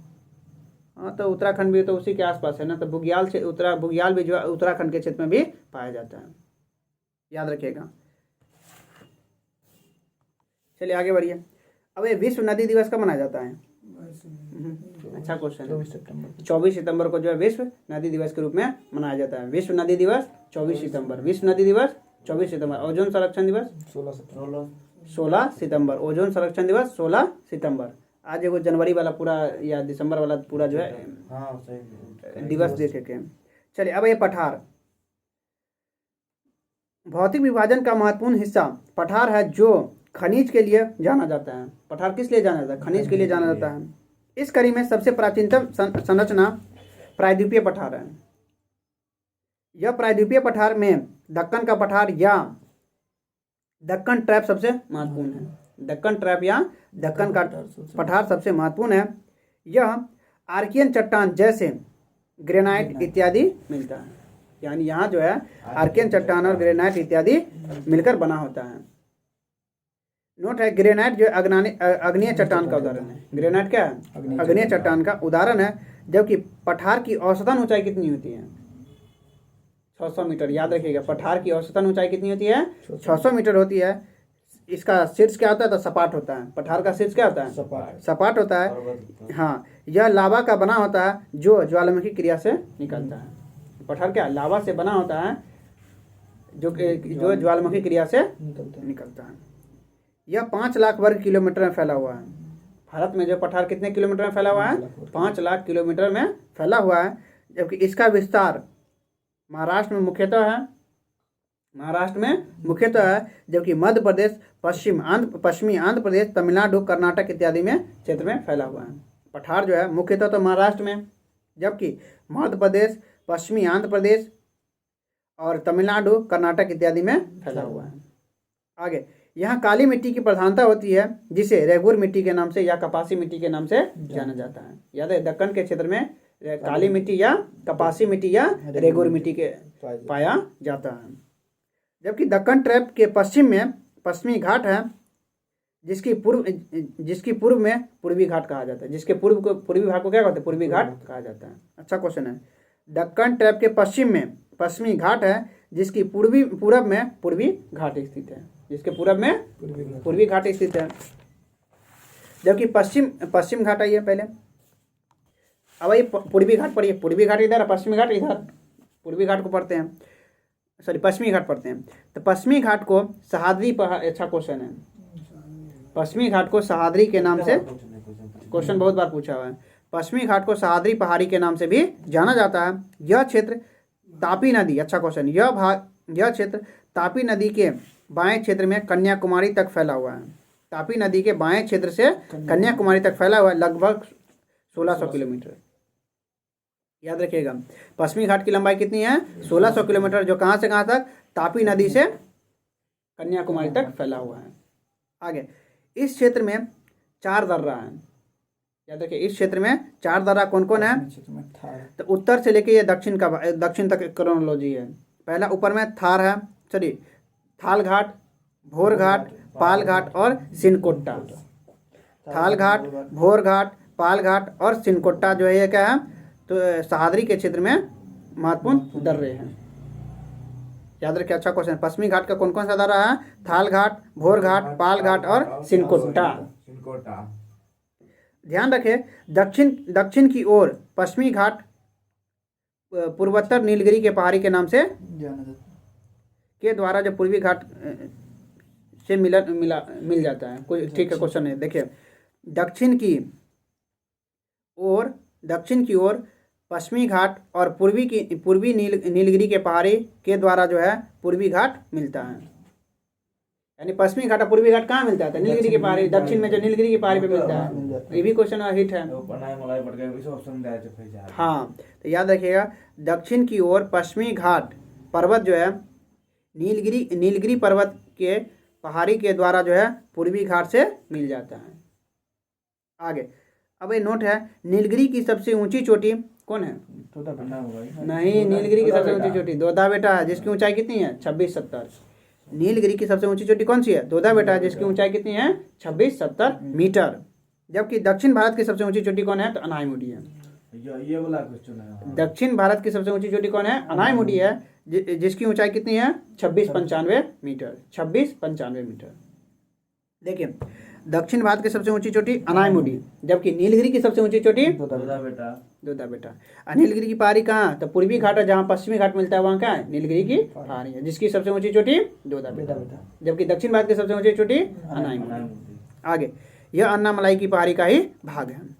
अब ये पूर्वी घाट, पश्चिमी घाट खत्म, पूर्वी घाट में आइए। दक्कन के पठार के पूरब में पूर्वी घाट स्थित है, जो अधिक कटा छटा है। पूर्वी घाट क्या? अधिक कटा छटा है, एवं कई पहाड़ियाँ इस क्षेत्र में हैं, जैसे उड़ीसा में महेंद्रगिरी। क्वेश्चन याद रखिए, उड़ीसा में कौन सा पहाड़ी है? महेंद्रगिरी। जबकि आंध्र प्रदेश में नल्ला मलाई। आंध्र प्रदेश में नल्ला मलाई। जबकि तमिलनाडु में शिवराय की पहाड़ी, पालनी की पहाड़ी और जबकि पंचमपल्ली की पहाड़ी। याद रखिएगा। देखिए, उड़ीसा में महेंद्रगिरी, उड़ीसा में कौन सा है? महेंद्रगिरी। आंध्र प्रदेश में अन्नामलाई, नल्ला मलाई। आंध्र प्रदेश में नल्ला मलाई और तमिलनाडु में शिवराय की पहाड़ी, पालनी की पहाड़ी और पंचमल्ली की पंचमपल्ली की पहाड़ी। आगे, ये पहाड़ी दक्षिण भारत की गंगा गोदावरी है, याद रखिएगा। ये पहाड़ी जो है दक्षिण भारत की गंगा गोदावरी के नाम से जाना जाता है। दक्षिण भारत की गंगा कौन है? गोदावरी को कहते हैं। गोदावरी को कहा जाता है। दक्षिण भारत की गंगा किसको कहते हैं? गोदावरी। गोदावरी को कहते हैं। जबकि उड़ीसा की जीवन रेखा महानदी को कहा जाता है। उड़ीसा की जीवन रेखा कौन सी नदी है? महानदी को कहा जाता है। इस पर हीराकुंड बांध स्थित है। हीराकुंड बांध। जबकि कृष्णा कावेरी के द्वारा पृथक किया जाता है। कृष्णा कावेरी के द्वारा पृथक किया जाता है। दक्कन के पठारी क्षेत्र को मुख्यतः दो भागों में बांटा जाता है। दक्कन के पठारी क्षेत्र को दो भागों में बांटा जाता है, एक मध्य उच्च भूमि और दूसरा दक्कन का पठार। तो मध्य उच्च भूमि क्या है? तो मध्य उच्च भूमि के अधिकांश क्षेत्र मालवा का पठार कहलाता है। मध्य उच्च भूमि के अधिकांश क्षेत्र को मालवा का पठार कहा जाता है, जिसका पूर्वी भाग जो है, अच्छा क्वेश्चन, महादेव श्रेणी, जिसका पूर्वी भाग महादेव श्रेणी, जबकि मध्य भाग विंध्य श्रृंखला और उत्तर पश्चिम भाग जो है अरावली के नाम से जाना जाता है। कुछ नहीं, अच्छा क्वेश्चन है। यानी मध्य उच्च भूमि यानी जो है दक्कन के पठार को जो दो भाग में बांटा जाता है, कौन कौन? तो मध्य उच्च भूमि और दक्कन का पठार। तो मध्य उच्च भूमि में जो है, मध्य उच्च भूमि के अधिकांश क्षेत्र मालवा का पठार के रूप में जाना जाता है, जिसकी पूर्वी भाग, मालवा के पठार के पूर्वी भाग को क्या कहते हैं? तो पूर्वी भाग जो है महादेव श्रृंखला है, जबकि मध्य भाग को विंध्य श्रृंखला के नाम से, जबकि उत्तर पश्चिम भाग को जो है अरावली के नाम से जाना जाता है। उत्तर पश्चिम जो राजस्थान वाला भाग है, अरावली की पहाड़ी सबसे प्राचीन, सबसे पुराना पर्वत क्वेश्चन पूछता है, अरावली। जबकि मालवा के पठार का ही विस्तार बुंदेलखंड बघेलखंड का पठार है। ये जो है मालवा का पठार का ही जो विस्तार जो है कहाँ है? बुंदेलखंड और बघेलखंड पठार है। आगे, यह उत्तर प्रदेश मध्य प्रदेश के बॉर्डर पर स्थित है। याद रखिए, उत्तर प्रदेश और मध्य प्रदेश के बॉर्डर पर कौन सा पठार है? तो बुंदेलखंड और बघेलखंड है। बुंदेलखंड नहीं, बघेलखंड। बघेलखंड जो है, बघेलखंड पठार जो है उत्तर प्रदेश और मध्य प्रदेश के बॉर्डर पे। बुंदेलखंड नहीं, दोनों में कंफ्यूज है, दोनों सेम ही है, सेम नहीं है, कुछ अलग है करने मैंने। यानी बुंदेलखंड और बघेलखंड। बघेलखंड कहाँ? तो उत्तर प्रदेश और मध्य प्रदेश के बॉर्डर पे। देखिए, जिला के नाम है, सॉरी बघेल, हाँ ठीक है। बघेलखंड उत्तर प्रदेश और मध्य प्रदेश के सीमा पे है, बुंदेलखंड नहीं। आगे, अब मालवा के पठार के सुदूर पूर्व में, मालवा के पठार के सुदूर पूर्व में छोटा नागपुर का पठार है। मालवा के पठार के एकदम सुदूर पूर्व में कौन सा है? छोटा नागपुर पठार है, जो भारत का रूढ़ क्षेत्र के नाम से जाना जाता है, वही झारखंड वाला। यह खनिज के लिए प्रसिद्ध है, यह खनिज के लिए प्रसिद्ध। आगे, अब विंध्य का क्षेत्र उत्तर दक्षिण, अच्छा क्वेश्चन है भी। विंध्य का क्षेत्र जो है भारत को उत्तर दक्षिण में विभाजित करता है। विंध्य का क्षेत्र बीचों बीच जो है भारत को उत्तर दक्षिण में विभाजित करता है। यह ब्लॉक पर्वत का उदाहरण है। विंध्य क्षेत्र जो है ब्लॉक पर्वत का उदाहरण है। चूना पत्थर के लिए प्रसिद्ध है, चूना पत्थर के लिए प्रसिद्ध है। जबकि नर्मदा और ताप्ती भ्रंश घाटी से होकर बहने वाली नदियां हैं, जो सतपुरा पर्वत से। ओके, याद रखिए, नर्मदा और ताप्ती जो है भ्रंश घाटी में होकर बहने वाली नदियां हैं, जो कहाँ गिरती है? अरब सागर में गिरती है, याद रखिएगा। आगे नोट आगे है, सतपुरा की सबसे ऊंची चोटी कौन है? अच्छा क्वेश्चन, धूपगढ़। गुरु शिखर अरावली की है, आइएगा वहाँ पे है। तो सतपुरा की सबसे ऊंची चोटी कौन सी है? धूपगढ़ है। जबकि मैकाल श्रेणी की सबसे ऊंची चोटी अमरकंटक। मैकाल की सबसे ऊंची चोटी कौन सी है? अमरकंटक है। जबकि सतपुरा की सबसे ऊंची चोटी कौन है? धूपगढ़ है। अमरकंटक से नर्मदा और सोन नदी निकलती है। मैकाले कहाँ स्थित है? छत्तीसगढ़। मैकाल की पठार जो है मैकाले, तो याद रखिए मैकाल कहाँ है? तो छत्तीसगढ़ में है। जिसकी सबसे ऊंची चोटी कौन सा है? अमरकंटक है। आगे, यही अमरकंटक से जो नदी निकलती है नर्मदा और सोन, नर्मदा चली जाती है भंस घाटी में, सोन ऊपर चली जाती है गंगा से मिलने के लिए। हाँ, ये भी क्वेश्चन है, जो एकमात्र नदी जो उत्तर की ओर बहती है कौन सी है? ये सोन नदी है, ये उत्तर की ओर ऊपर जा है। आगे, पंचमढ़ी हिल स्टेशन जो एकमात्र जो है मध्य प्रदेश में है। पंचमढ़ी जो हिल स्टेशन कहाँ है? मध्य प्रदेश में स्थित है। अब ये अरावली की पर्वत, अरावली पहाड़ी भी है। अरावली की पहाड़ी सबसे प्राचीनतम मोरदार या बलित पर्वत का उदाहरण है। अरावली की पहाड़ी जो है सबसे पुरानी जो है मोरदार या बलित पर्वत का उदाहरण है। यह जो है अवशिष्ट पर्वत के रूप में जाना जाता है। अरावली की पर्वत को जो है अवशिष्ट पर्वत के रूप में जाना जाता है। अरावली की सबसे ऊंची चोटी जो क्या है, अभी ना बोले, गुरु शिखर। अरावली की सबसे ऊंची चोटी गुरु शिखर के नाम से जाना जाता है, जो माउंट आबू राजस्थान में है। माउंट आबू राजस्थान का एकमात्र हिल स्टेशन कौन है? माउंट आबू राजस्थान का एकमात्र हिल स्टेशन है। यह दिलवारा के जैन मंदिर और नक्की झील पर स्थित है। याद रखिए, दिलवारा का जैन मंदिर कहाँ है? तो राजस्थान में, जो कि झील के किनारे है, तो नक्की झील के। बहुत अच्छा क्वेश्चन है। झीलों का शहर उदयपुर को कहा जाता है। झीलों का शहर उदयपुर के नाम से जाना जाता है। जबकि अरावली की पहाड़ी को दिल्ली में रायसीना की पहाड़ी के नाम से जाना जाता है। यही अरावली की पहाड़ी को जो दिल्ली में रायसीना की पहाड़ी के नाम से जाना जाता है, जो राष्ट्रपति भवन इसी पे है। जबकि उदयपुर में जरगा की पहाड़ी के नाम से जाना जाते हैं। यही अरावली को जो है उदयपुर में जरगा की पहाड़ी, जबकि दिल्ली में रायसीना की पहाड़ी, दिल्ली में रायसीना की पहाड़ी, जबकि उदयपुर में जरगा की पहाड़ी के नाम से अरावली को जाना जाता है। जबकि यह पहाड़ी संगमरमर के लिए प्रसिद्ध है। यह पहाड़ी जो है संगमरमर के लिए प्रसिद्ध है। मरकाना जो राजस्थान में जो है। आगे अब ये छोटा नागपुर पठार में क्या, इसे पाट क्षेत्र के नाम से जाना जाता है। छोटा नागपुर पठार को जो है पाट क्षेत्र के नाम से यानी पाट मतलब क्या, समप्राय क्षेत्र। पाट मतलब क्या, समप्राय क्षेत्र के रूप में छोटा नागपुर पठार को जाना जाता है। ध्यान रखें, पारसनाथ की पहाड़ी का संबंध छोटा नागपुर पठार से। याद रखिएगा, छोटा नागपुर पठार का संबंध किससे है? पारसनाथ की पहाड़ी से है। यहाँ से जो है कौन कौन सी नदी निकलती है? तो दामोदर, सोन और स्वर्णरेखा नदी गुजरती है। छोटा नागपुर पठार से जो है दामोदर, सोन और स्वर्णरेखा नदी छोटा नागपुर पठार से निकलती है। याद रखिए, अच्छा क्वेश्चन है। जबकि छोटा नागपुर का क्षेत्र लोहा, तांबा, अभ्रक के लिए प्रसिद्ध है। छोटा नागपुर पठार जो है लोहा, तांबा और अभ्रक के लिए प्रसिद्ध है। जबकि मरुस्थल क्या, अब हो गया पठार खत्म, मरुस्थल खत्म, पठार खत्म, छोटा नागपुर पठार खत्म। अब ये मरुस्थल क्या है? तो यह भारत का सबसे शुष्क क्षेत्र है। मरुस्थल को क्या कहते हैं? भारत का सबसे शुष्क क्षेत्र है, जिसे थार मरुस्थल के रूप में भी जाना जाता है। यहाँ जो है बालू की अच्छा क्वेश्चन है। यह बालू का टिब्बा और बरखान मिलता है। मरुस्थल में क्या मिलता है?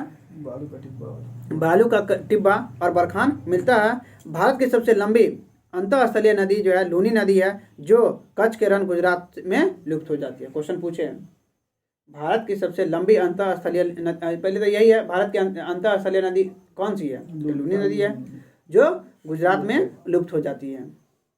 आगे, लूनी नदी अरावली की पहाड़ी से निकलती है। लूनी नदी कहाँ से निकलती है? अरावली की पहाड़ी से निकलती है। बस, मरुस्थल भी खत्म। अब ये द्वीप, चारों ओर सागर और बीच में स्थल क्षेत्र को द्वीप के नाम से जाना जाता है। जो कि भारत में 1500, अच्छा क्वेश्चन है, भारत में द्वीपों की संख्या 1256। याद रखिएगा, भारत में 1256 द्वीप है। इसे मुख्यतः दो भागों में बांटा जाता है। एक अंडमान जो बंगाल की खाड़ी में है, और दूसरा लक्षद्वीप जो अरब सागर में है। मैंने पहले तो ये देखे, दो भाग में बांटा जाता है। तो पहला अंडमान निकोबार। तो अंडमान निकोबार में क्या, तो यह ज्वालामुखी क्रिया से निर्मित द्वीप है। क्वेश्चन पूछता है, अंडमान निकोबार द्वीप का निर्माण कैसे हुआ है?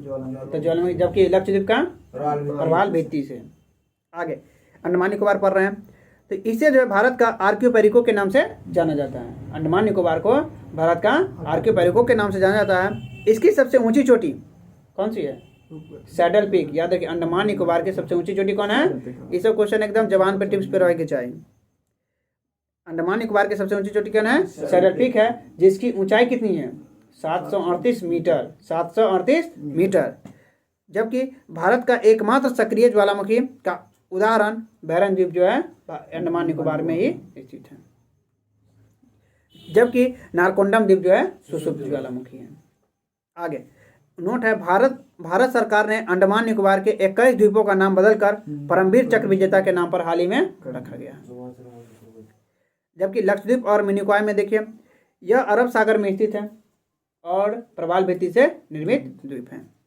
इसे जो है ये द्वीप प्रवाल भित्ति जो है ये द्वीप प्रवाल भित्ति यानी कैल्शियम कार्बोनेट और कोरल रीफ से बना हुआ है।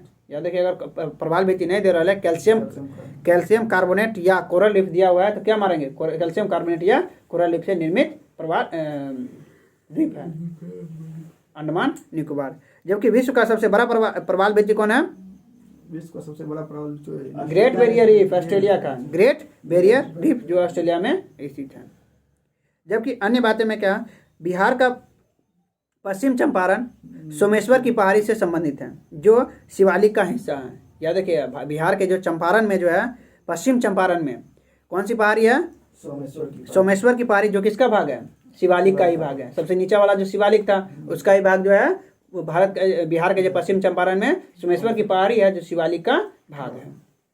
जबकि 9 डिग्री चैनल लक्षद्वीप को मिनिकॉय से अलग करता है। 9 डिग्री चैनल लक्षद्वीप को मिनिकॉय से अलग करता है। जबकि पंजाब हिमालय सिंधु और सतलज के बीच है। पंजाब हिमालय कहाँ? सिंधु और सतलज के बीच है। कुमाऊं हिमालय सतलज और काली नदी के बीच है। यहाँ से भी एक क्वेश्चन आता है, कुमाऊं हिमालय सतलज और काली के बीच है। जबकि कश्मीर हिमालय सिंधु और सतलज के बीच है। कश्मीर हिमालय सिंधु और सतलज के बीच। जबकि नेपाल हिमालय काली और तीस्ता के बीच। नेपाल हिमालय काली और तीस्ता के बीच। जबकि असम हिमालय तीस्ता और दिहांग यानी ब्रह्मपुत्रा के बीच है। यहाँ से पांचों से एक क्वेश्चन रहेगा। पंजाब हिमालय किससे? तो सिंधु और सतलज। पंजाब सिंधु सतलज, ऐसे याद है कि बीच को छोड़िए। पंजाब सिंधु और सतलज के बीच हिमालय जोड़ लीजिएगा। पंजाब हिमालय किसके बीच? तो सिंधु और सतलज के बीच। जबकि कुमाऊं हिमालय तो सतलज और काली। कुमाऊं सतलज और काली। कुमाऊं सतलज और काली। जबकि कश्मीर सिंधु और सतलज। कश्मीर सिंधु और सतलज। जबकि नेपाल काली और ताप्ती या तीस्ता। काली और तीस्ता। नेपाल जो है काली और तीस्ता। जबकि असम दिहांग और तीस्ता। दिहांग और तीस्ता के बीच स्थित है। पहला परमवीर चक्र विजेता कौन है? सोमनाथ शर्मा है जो कुमाऊं रेजिमेंट के थे।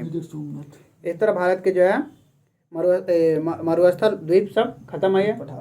अब ये भारत की वनस्पति, ऐसी वनस्पति जो मानव के हस्तक्षेप के बिना विकसित होता है उसे प्राकृतिक वनस्पति के नाम से जाना जाता है। प्राकृतिक वनस्पति ऊंचाई और वर्षा के मात्रा के आधार पर बांटा जाता है। प्राकृतिक वनस्पति को ऊंचाई और वर्षा के मात्रा के आधार पर बांटा जाता है। अति महत्वपूर्ण है, वन अनुसंधान संस्था FRI प्रत्येक 2 वर्ष पे अपना रिपोर्ट जारी करता है। याद रखिएगा, वन अनुसंधान संस्था जो अपना साल में कितने बार? 2 साल में 1 बार, महीना नहीं, 2 साल में 1 बार अपना रिपोर्ट जारी करता है। आगे, भारत का वन आवरण क्षेत्र 21.71% है। याद रखिएगा, भारत का वन आवरण क्षेत्र कितना है? 21.71% है। जबकि भारत का वृक्ष आवरण क्षेत्र कितना है? 2.9% है। वृक्ष आवरण 2.9%। जबकि वन आवरण क्षेत्र 21.71%। अब ये इस कड़ी में सबसे अधिक वन क्षेत्र वाले राज्य में पहले स्थान पे मध्य प्रदेश, छत्तीसगढ़ और अरुणाचल प्रदेश। सबसे अधिक वन कहाँ है? तो मध्य प्रदेश, उसके बाद छत्तीसगढ़, उसके बाद अरुणाचल प्रदेश में स्थित है। जबकि सबसे कम वन हरियाणा, पंजाब और गोवा। हरियाणा, पंजाब और गोवा। सबसे कम वन कहाँ? तो हरियाणा, पंजाब और गोवा। जबकि सबसे अधिक मध्य प्रदेश, छत्तीसगढ़ और अरुणाचल प्रदेश। प्रतिशत के दृष्टि से सबसे अधिक जो है, चलिए याद रखिए, मिजोरम जो है प्रतिशत के दृष्टि से सर्वाधिक वन इसमें पाया जाता है। आगे बढ़िए। अब आइए यूटी में देखिए, प्रतिशत के दृष्टि से सबसे अधिक वन यूटी में कौन कहाँ है सबसे अधिक? तो लद्दाख में। हाँ, लक्षद्वीप में। जबकि सबसे कम लद्दाख में है। यानी प्रतिशत के दृष्टि से सर्वाधिक वन क्षेत्र केंद्र शासित प्रदेश में कहाँ है? तो सबसे अधिक हो जाएगा लक्षद्वीप और सबसे कम लद्दाख में। जबकि होल ओवर में प्रतिशत के दृष्टि से किस राज्य में? तो मिजोरम में, सबसे कम गोवा में। आगे, अब ये बिहार के यूटी में सर्वाधिक लक्षद्वीप और सबसे कम लद्दाख। आगे, बिहार के विशेष संदर्भ में बिहार में वन रिपोर्ट के अनुसार 7.27 ही वन है, प्रतिशत वन है। याद है बिहार में वन कितना है, तो 7.27% वन है। अगर बिहार में अगर क्वेश्चन पूछे बिहार में कितना वन है, तो 7.2%, जबकि बिहार में सबसे अधिक वन क्षेत्र कैमूर में है। बिहार में सबसे अधिक वन क्षेत्र कहाँ है, कैमूर में है। जबकि बिहार का सबसे कम वन क्षेत्र कहाँ, तो शेखपुरा में है। बिहार में सबसे कम वन कहाँ, शेखपुरा में, जबकि सबसे अधिक कहाँ, तो कैमूर में। याद रखिए, अच्छा क्वेश्चन है। बिहार में सबसे अधिक वन कहाँ, कैमूर में, जब सबसे कम शेखपुरा में। अब वन क्षेत्र कितना है बिहार में प्रतिशत की दृष्टि से, तो 7.27 वन क्षेत्र है। जबकि बिहार में सबसे अधिक आर्द्र पर्णपाती वन पाया जाता है पश्चिम चंपारण में। बिहार में सबसे अधिक जो है आर्द्र पर्णपाती वन पाया जाता है पश्चिम चंपारण में। अब ये प्राकृतिक वनस्पति के प्रकार को पहले पढ़े, ऊंचाई और वर्षा के मात्रा में बांटा जाता है। तो यहाँ जब वर्षा की मात्रा 200 सेंटीमीटर से अधिक होता है, तो वहाँ उष्णकटिबंधीय सदाबहार वनस्पति पाया जाता है। याद रखिएगा, जब वर्षा की मात्रा 200 सेंटीमीटर होता है, उसे वहाँ जो है सदाबहारीय वनस्पति पाया जाता है।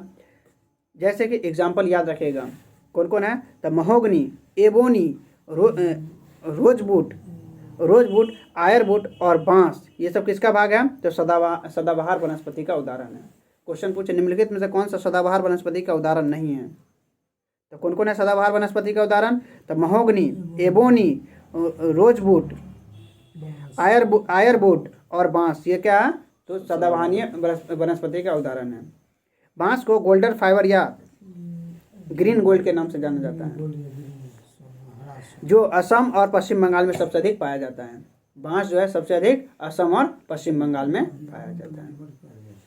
आगे, ऐसी वनस्पति सबसे अधिक जो है केरल, ये जो सदाबहारीय वनस्पति कहाँ पाया जाता है सबसे अधिक, तो केरल, पश्चिमी घाट, पूर्वी हिमालय और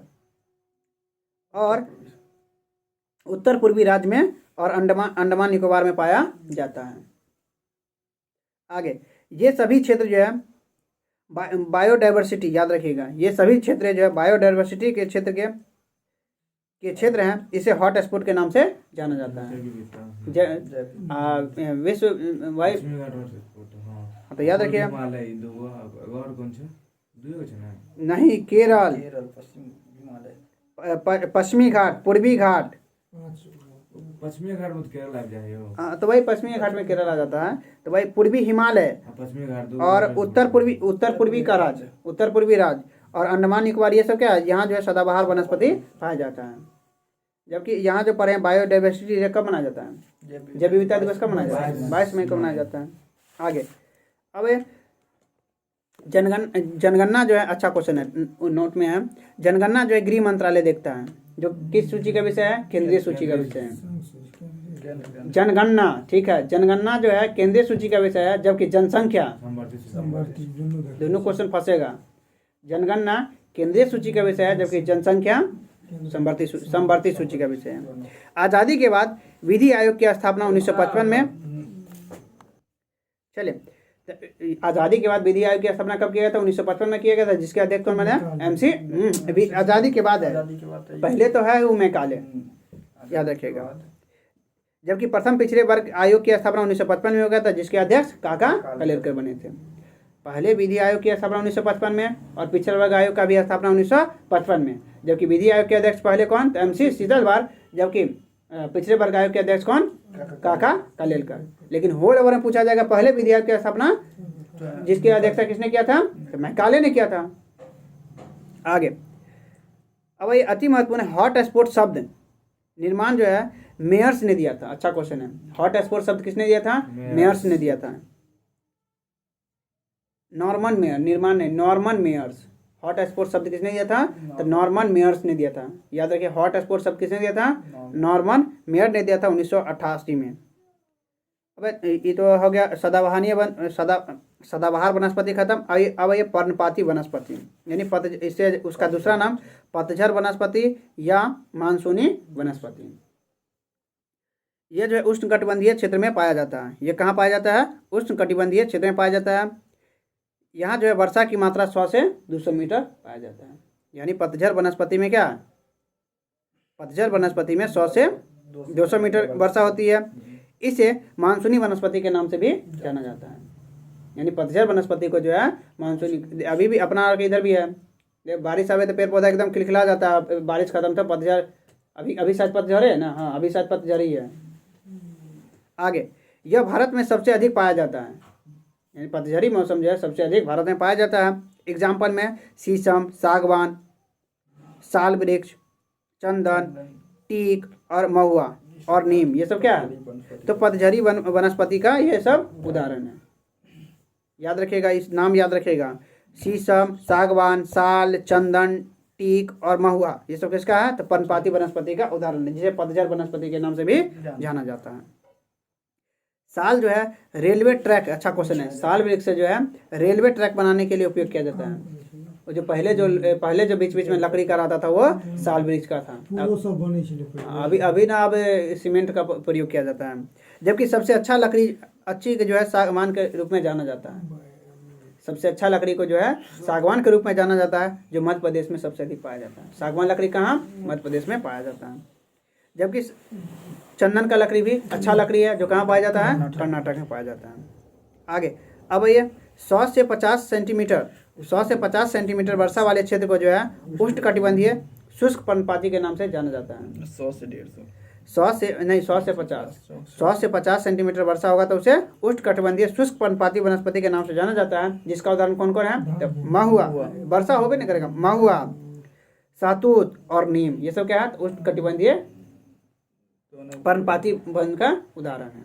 देखिए, पहला था सदाबहार का। सदाबहार का कौन कौन है, एगो याद रखिए, महोगनी, एबोनी और रोजवुड, तीन को कम से कम याद रखिए। सदाबहार वनस्पति का उदाहरण कौन कौन, तो महोगनी, एबोनी और रोजवुड, बस बांस भी चलेगा। जबकि पर्णपाती वनस्पति का उदाहरण कौन कौन है, तो शीशम, सागवान, चंदन, साल, ये सब क्या, तो पर्णपाती वनस्पति। जबकि ये जो उष्णकटिबंधीय शुष्क वनस्पति का उदाहरण कौन कौन है, तो महुआ है, सहतूत है और नीम, ये उष्णकटिबंधीय पर्णपाती का, याद रखिएगा, बहुत अच्छा क्वेश्चन है। चौथा है उष्णकटिबंधीय शुष्क मरुस्थलीय वनस्पति, जहाँ बारिश साफे बहुत कम। उष्णकटिबंधीय शुष्क मरुस्थलीय वनस्पति, जहाँ वर्षा 50 सेंटीमीटर से कम होता है, उसे क्या कहते हैं, उष्णकटिबंधीय शुष्क मरुस्थलीय वनस्पति के नाम से जानते हैं। हाल ही में G20 के दौरान ग्लोबल बायोफ्यूल अलायंस हुआ है। इसमें रूस और सऊदी अरब सदस्य देश बना है, याद रखिएगा। सॉरी, रूस और सऊदी अरब इसमें सदस्य देश नहीं हो, यानी उसको तो अपने पेट्रोल, अपना कच्चा माल उसके पास इतना है जिसका वो छोड़ने है। आगे, तो याद रखिएगा, उष्णकटिबंधीय शुष्क मरुस्थल वनस्पति का उदाहरण कौन कौन है, तो नागफनी है, जिसे कैक्टस के नाम से जानते हैं। जबकि बबूर है और खेजरी, अच्छा क्वेश्चन है, राजस्थान की जो है राजकीय वृक्ष है। ये सब किसका उदाहरण है, तो उष्णकटिबंधीय शुष्क मरुस्थलीय वनस्पति का उदाहरण है। कौन कौन, नागफनी लग जाएगा, नागफनी, खेजरी और बबूल। ये कांटे वाला जो क्या है, तो वो शुष्क पर्णपाती का ही उदाहरण है। खेतरी जो है राजस्थान का राजकीय वृक्ष है। अब ये मैंग्रोव वनस्पति लास्ट है। मैंग्रोव वनस्पति क्या है, इस वनस्पति का दूसरा नाम सुंदरवन वनस्पति है, या ग्रांड वनस्पति के या दलदली वनस्पति के नाम से जानते हैं। याद रखिएगा सब नाम। मैंग्रोव वनस्पति का दूसरा नाम क्या है, तो सुंदरवन वनस्पति, ग्रांड वनस्पति या दलदली वनस्पति। इसकी जड़ें काफ़ी लंबी होती है, ये क्वेश्चन याद रखिएगा। यानी मैंग्रोव वनस्पति की जड़ें लंबी होती है, उसका नाम क्या है, तो उसका नाम है न्यूमेटोफोर। मैंग्रोव वनस्पति की जड़ें को किस नाम से जानते हैं, तो न्यूमेटोफोर के नाम से जाना जाता है। एग्जाम्पल क्या है, तो सुंदरी वनस्पति। सुंदरी वनस्पति किसका उदाहरण है, तो मैंग्रोव वनस्पति का। मैंग्रोव वनस्पति के जड़ को क्या कहा जाता है, न्यूमेटोफोर के नाम से जाना जाता है। आगे, सबसे अधिक ऐसी वनस्पति पश्चिम बंगाल क्षेत्र में देखा जाता है। ऑटोमेटिक है, हाँ। ये था पानी के आधार पे वनस्पति का बंटवाराकरण, यानी बांटा गया था। अब आइए ऊंचाई के आधार पर वनस्पति का बंटवारा। 1500 मीटर पर पाई जाने वाले वनस्पति को सभी को जो है सदाबहारीय वनस्पति के नाम से जाना जाता है, याद रखिएगा। जिसमें महोगनी और एबोनी क्या है, तो सदाबहारीय वनस्पति है। जबकि 1500 से 3000 मीटर तक कोनोफेरस वनस्पति के नाम से जानते हैं। क्वेश्चन देगा कोनोफेरस वनस्पति कितनी ऊंचाई पे उगता है, पाया जाता है। तो 1500 से 3000 मीटर की ऊंचाई पे कौन सा वनस्पति, तो कोनोफेरस वनस्पति पाया जाता है। जिसका उदाहरण है देवदार का पेड़, देवदार, पाइन और ओक। देवदार, पाइन और ओक किस वनस्पति का उदाहरण है, तो कोनोफेरस वनस्पति का उदाहरण है। देवदार, पाइन और ओक किस वनस्पति का उदाहरण, तो कोनोफेरस वनस्पति का उदाहरण है। जबकि 3000 से 4500 मीटर की ऊंचाई पे यही लाइकेन, याद रखिए, एगो लाइकेन वाला याद रखिए हमेशा। 3000 से 4500 मीटर की ऊंचाई पे जो वनस्पति पाया जाता है उसे क्या कहते हैं, पहले तो अल्पाई वनस्पति कहते हैं, उसका एग्जाम्पल है लाइकेन, जो कवक और वाई। लाइकेन किसका है, कवक और फंजाई। कवक और फंजाई तक के है यार, कवक और सहवाल के जो सजीवी है कौन, लाइकेन है। जो लाइकेन का उपयोग किसमें करते हैं, तो वायु प्रदूषण के उपयोग में। जो किसकी मात्रा बताता है, तो नाइट्रस ऑक्साइड की मात्रा को बताता है। अगर क्वेश्चन अगर डीपली जाए, हाँ, तो लाइकेन किसकी मात्रा को बताता है, नाइट्रस ऑक्साइड की मात्रा को बताता है, जो कवक और शैवाल के सहजीवी हैं। आगे अब ये भारत की मिट्टी, वनस्पति खत्म। प्राकृतिक संसाधन में लिथोस्फीयर में पाए जाने वाले सबसे महत्वपूर्ण प्राकृतिक संसाधन मिट्टी है, जो चट्टान और कार्बनिक पदार्थ से बना हुआ है। मिट्टी किससे बना होता है, चट्टान और कार्बनिक पदार्थ से बना हुआ है। मिट्टी के अध्ययन को अच्छा क्वेश्चन है, क्या कहते हैं, मिट्टी के अध्ययन को पैडोलॉजी कहते हैं, और मिट्टी के निर्माण की प्रक्रिया को पैडोजेनेसिस कहा जाता है। जबकि प्राकृतिक के दृष्टि से मिट्टी के भाग क्षारीय और अम्लीय होता है। अच्छा क्वेश्चन है। क्षारीय मिट्टी को उदासीन बनाने के लिए जिप्सम का उपयोग किया जाता है, जबकि अम्लीय मिट्टी को उदासीन बनाने के लिए चूना मिलाया जाता है। दोनों को याद रखिएगा, अम्लीय दूर करने के लिए चूना, जबकि क्षारीय दूर करने के लिए जिप्सम का उपयोग किया जाता है। क्षारीय दूर करने के लिए जिप्सम, जबकि अम्लीय दूर करने के लिए चूना का उपयोग किया जाता है। आगे आईसीएआर पूसा ने यानी आईसीएआर का मुख्यालय कहाँ है, पूसा में है, जिसने भारतीय मिट्टी को 8 भागों में बांटा है। भारतीय मिट्टी को कितने भागों में, 8 भागों में बांटा गया। कौन कौन है, तो जलोढ़ मिट्टी है, काली मिट्टी है, लेटेराइट मिट्टी है, लाल मिट्टी है, शुष्क मिट्टी है, लवणीय मिट्टी है, पीट मिट्टी और वन मिट्टी है। 8 को याद रखिएगा, इस बार दरोगा में पूछने रहे मिट्टी से भी सेकेंड शिफ्ट में। चलिए अब जलोढ़ मिट्टी,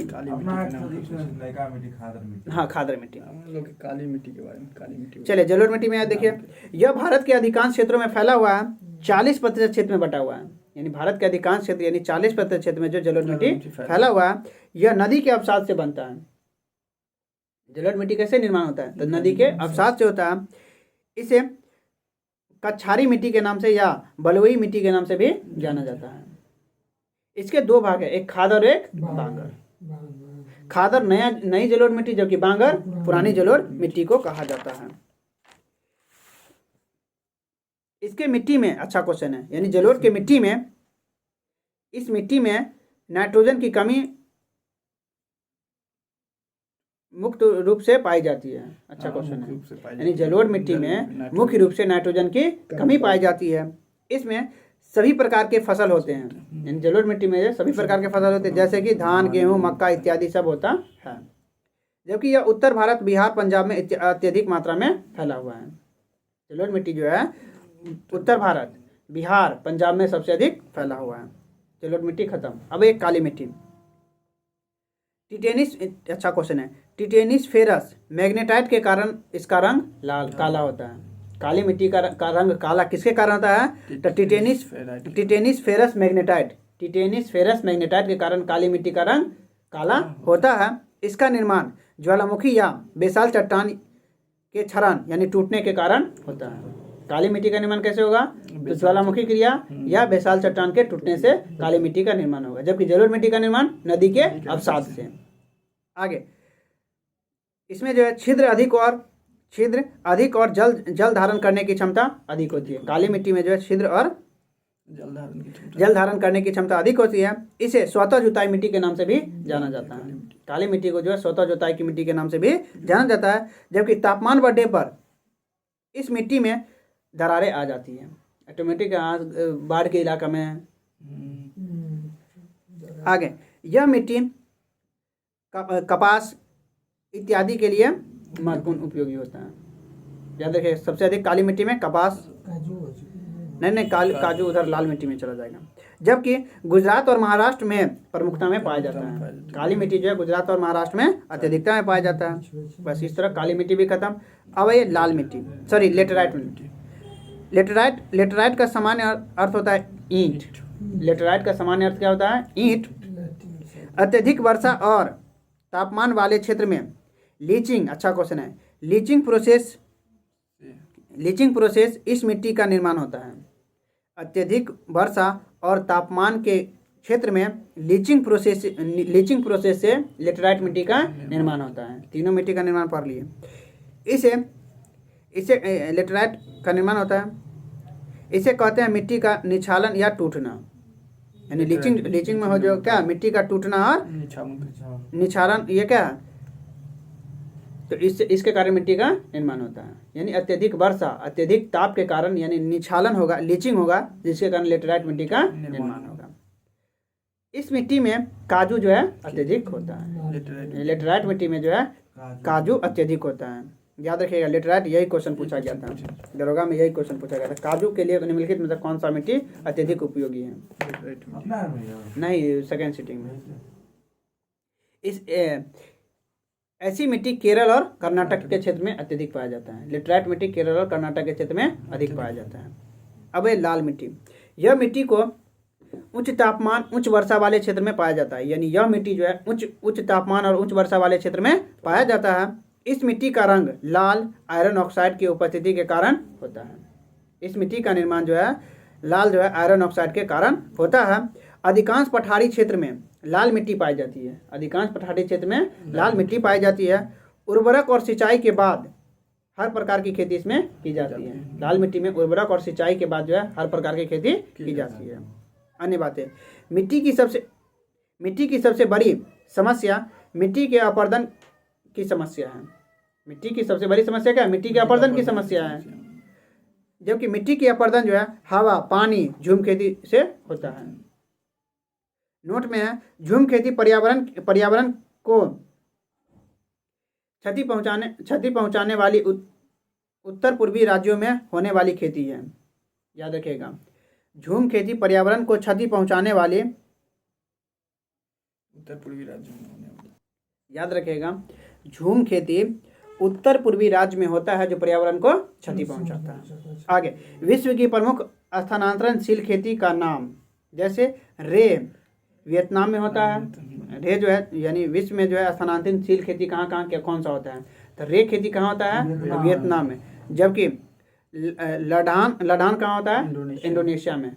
लडान इंडोनेशिया में। जबकि टोगा म्यांमार में। टोगा खेती कहाँ होता है? म्यांमार में। जबकि विल्पा कहाँ होता है? तो कोटामाला अफ्रीका में। अफ्रीकी देश में विल्पा क्या है? तो ये जो स्थानांतरणशील खेती है। विल्पा क्या है? तो स्थानांतरणशील खेती है। जबकि टोगा भी क्या है? तो स्थानांतरणशील खेती है जो म्यांमार में होता है।